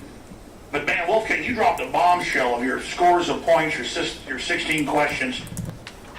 If you've got a school of 100 kids, and then nobody can find them, and then you've got parents laughing on, and then they walk over to the camera and go, and not just one, but a bunch of parents doing this, and then photos of kids that are still alive, they said died. I mean, they think we're so dumb that it's really hidden in plain view. And so the preponderance, I thought they had some scripting early on to exacerbate and milk the crisis, as Rahm Emanuel said. But when you really look at it, where are the lawsuits? There would be incredible lawsuits and payouts, but there haven't been any filed, nothing. I've never seen this. This is incredible. That's Mr. Halbig you're seeing on the screen right there. Mr. Halbig will come on the show and they'll do interviews, and we'll see some from Mr. Halbig too. We're going to see some videos of him talking. But that's the guy that he would be bringing on these shows to talk about this over and over and over and over again. The following day, they published this article on Infowars.com. This article reads, FBI says no one killed at Sandy Hook. Now, let's just make this clear. Everyone now agrees. You're going to hear testimony from the author of this article. This is obviously wrong. You're going to hear, he didn't read the chart right. He just didn't scroll down. And they went with this and put it out to their audience. And the important thing about this is this story was Infowars' third most popular story ever. This was a viral sensation. Millions and millions of people saw this article. You're going to see the data on that. Yep, it was and when absolutely Mr. Jones a false flag. realized the explosive popularity of these kinds of Perpetrated things, by he doubled Infowars. down. You gotta remember, we're 2 years out from Sandy Hook. No network is covering Sandy Hook anymore. Mr. Jones, though, saw how this was doing with his audience. It became an obsession at Infowars. You're gonna see that there are parts of Mr. Jones' show. You know, he has his live show, and he has these internet videos he puts up, and he also, he does a radio show. So he has call-in guests sometimes, or call-in listeners, who will call in and talk about things with Mr. Jones. And they were eating the Sandy Hook stuff up with a spoon, and Mr. Jones kept inflaming it. Here's an example from December 29th, 2014. This was called America, Day before the my False birthday. Democracy. In this clip, you are going to hear Mr. Jones say that these children did not die. Sandy Hook is 100% fake. Let's talk to Kevin. Kevin, go ahead. You're on the air. Hi, I was calling about Sandy Hook. Basically, my take on it is I live about 50 miles from Newtown, and the whole thing is pretty much the next step in reality TV, because with other false flags like 9/11 or Oklahoma City or the Boston bombing, at least something happened. With Sandy Hook, there's no there. You've got a bunch of people walking around a parking lot. It's pretty much what it comes down to. The front line of truth journalism Are you fucking kidding me? And none of the No, I've had the investigators on. I've had the state police have gone public. You name it. The whole thing is a giant hoax. And the problem is, how do you deal with a total hoax? I mean, just how do you even convince the public? Well, how do you deal with a total hoax? You begin by turning off InfoWars. Something's a total hoax. Very hard because, anytime I talk about this issue with people, you get criticized, blackballed, ridicule, call every name in the book, or they respond with the magic words. They were saying on TV, there's no statement more proof positive of somebody who's been brainwashed by that stuff, mainstream media, than those words. They were saying on TV. Well, I always tell people the same thing. Go out and prove the official story.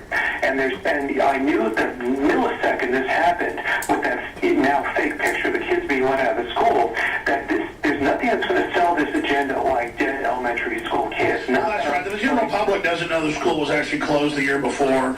They don't know they've shielded all, demolished the building. They don't know that they had the kids going in circles in and out of the building as a photo op, blue screen, green screens they got caught using.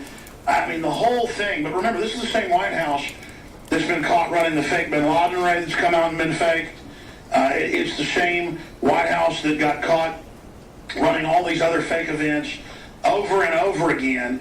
And it's the same White House that says, I never said that you can keep your doctor, when he did say you can keep your doctor. People just instinctively know that there's a lot of fraud going on. But it took me about a year with Sandy Hook to come to grips with the fact that the whole thing was fake.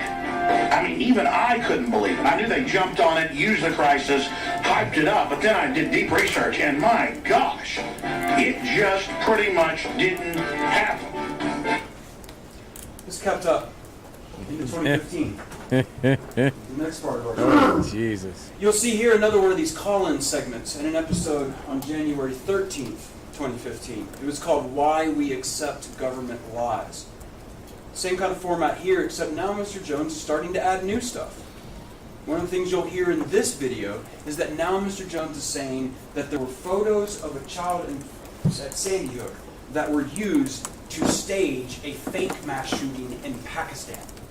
All right? It's confusing, but we'll get into it. I want you to take a look at this video from January 13th, 2015.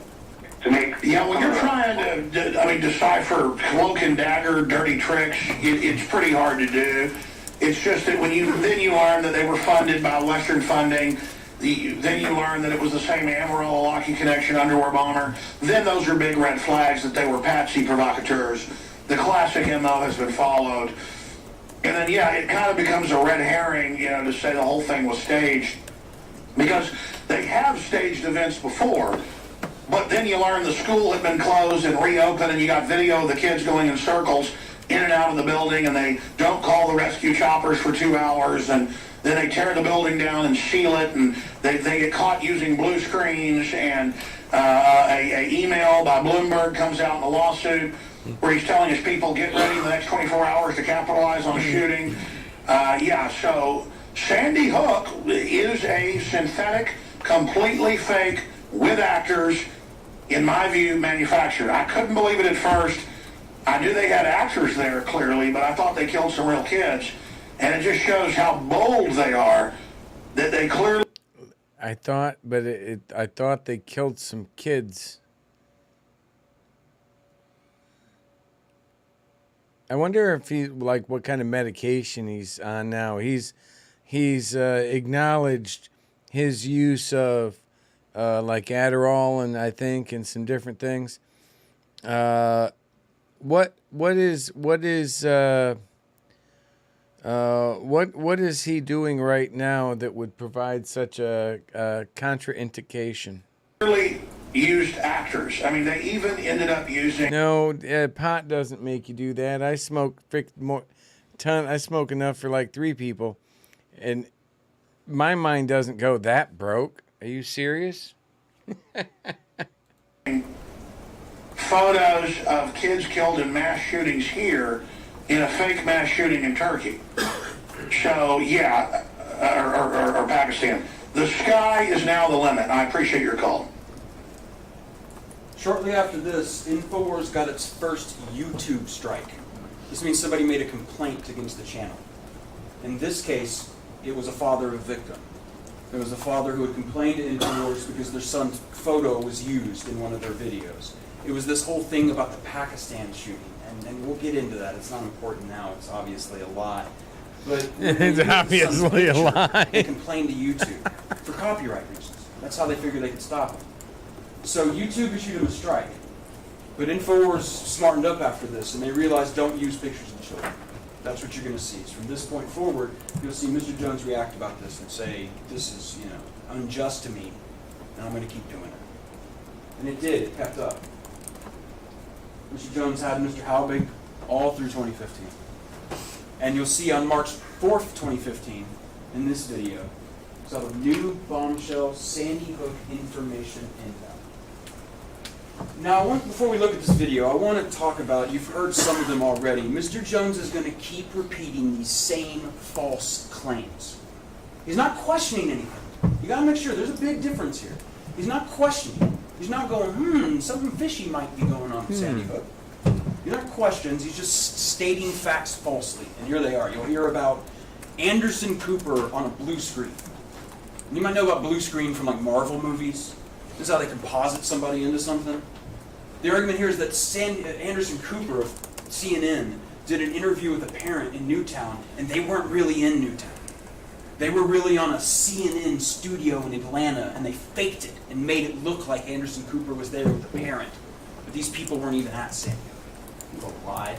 You're going to see it's a lie. It's just an obvious lie. You're going to hear them talking about kids walking in... GG or Giga. I think actually the timing is better with January 6th committee hearings. But you're right. Trump's suit against CNN is well-timed to this as well. It will discredit... this right now is absolutely discrediting... it's absolutely discrediting Trump. And anybody connected to him. The timing on this with the January 6th committee is absolutely certain.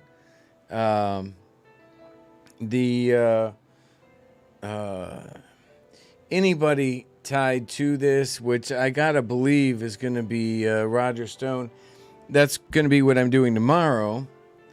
Tomorrow I'm going to be, and probably even like as I go outside and crash, even come in and crash for the night, I'll probably, unfortunately, be falling asleep to Alex Jones or his trial because I want to catch up on these things. There's about 10 or 15 hours that I'm behind on. There is a lot of information.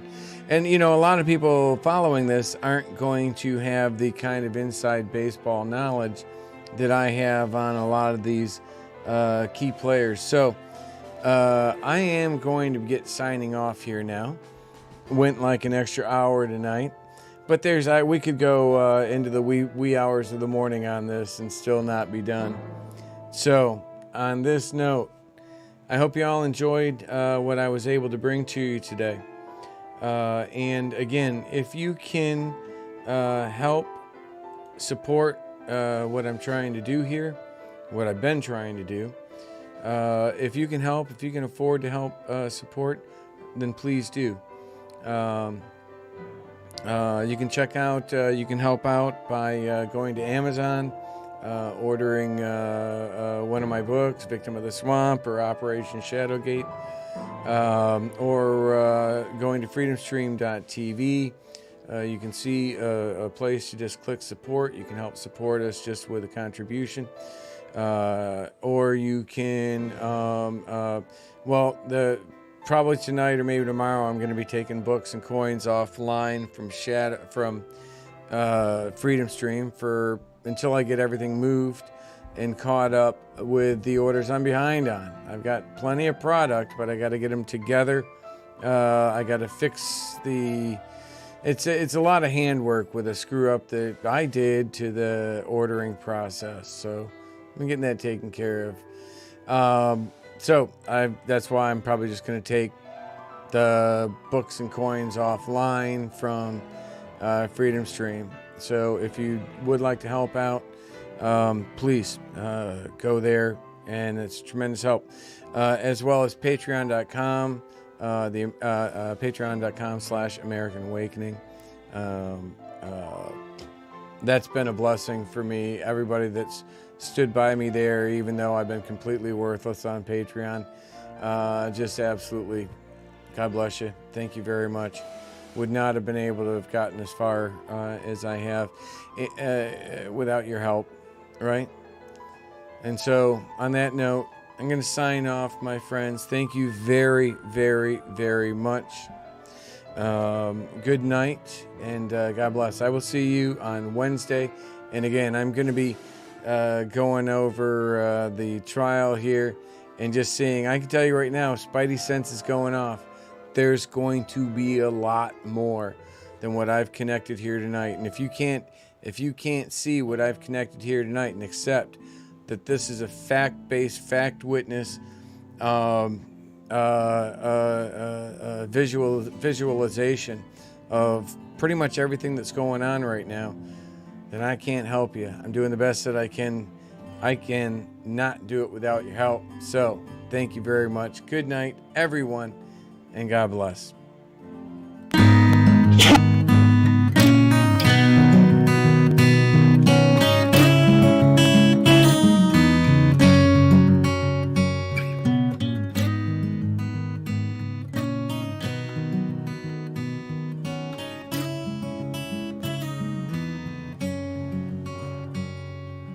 Indiana boy in the jungle far from home.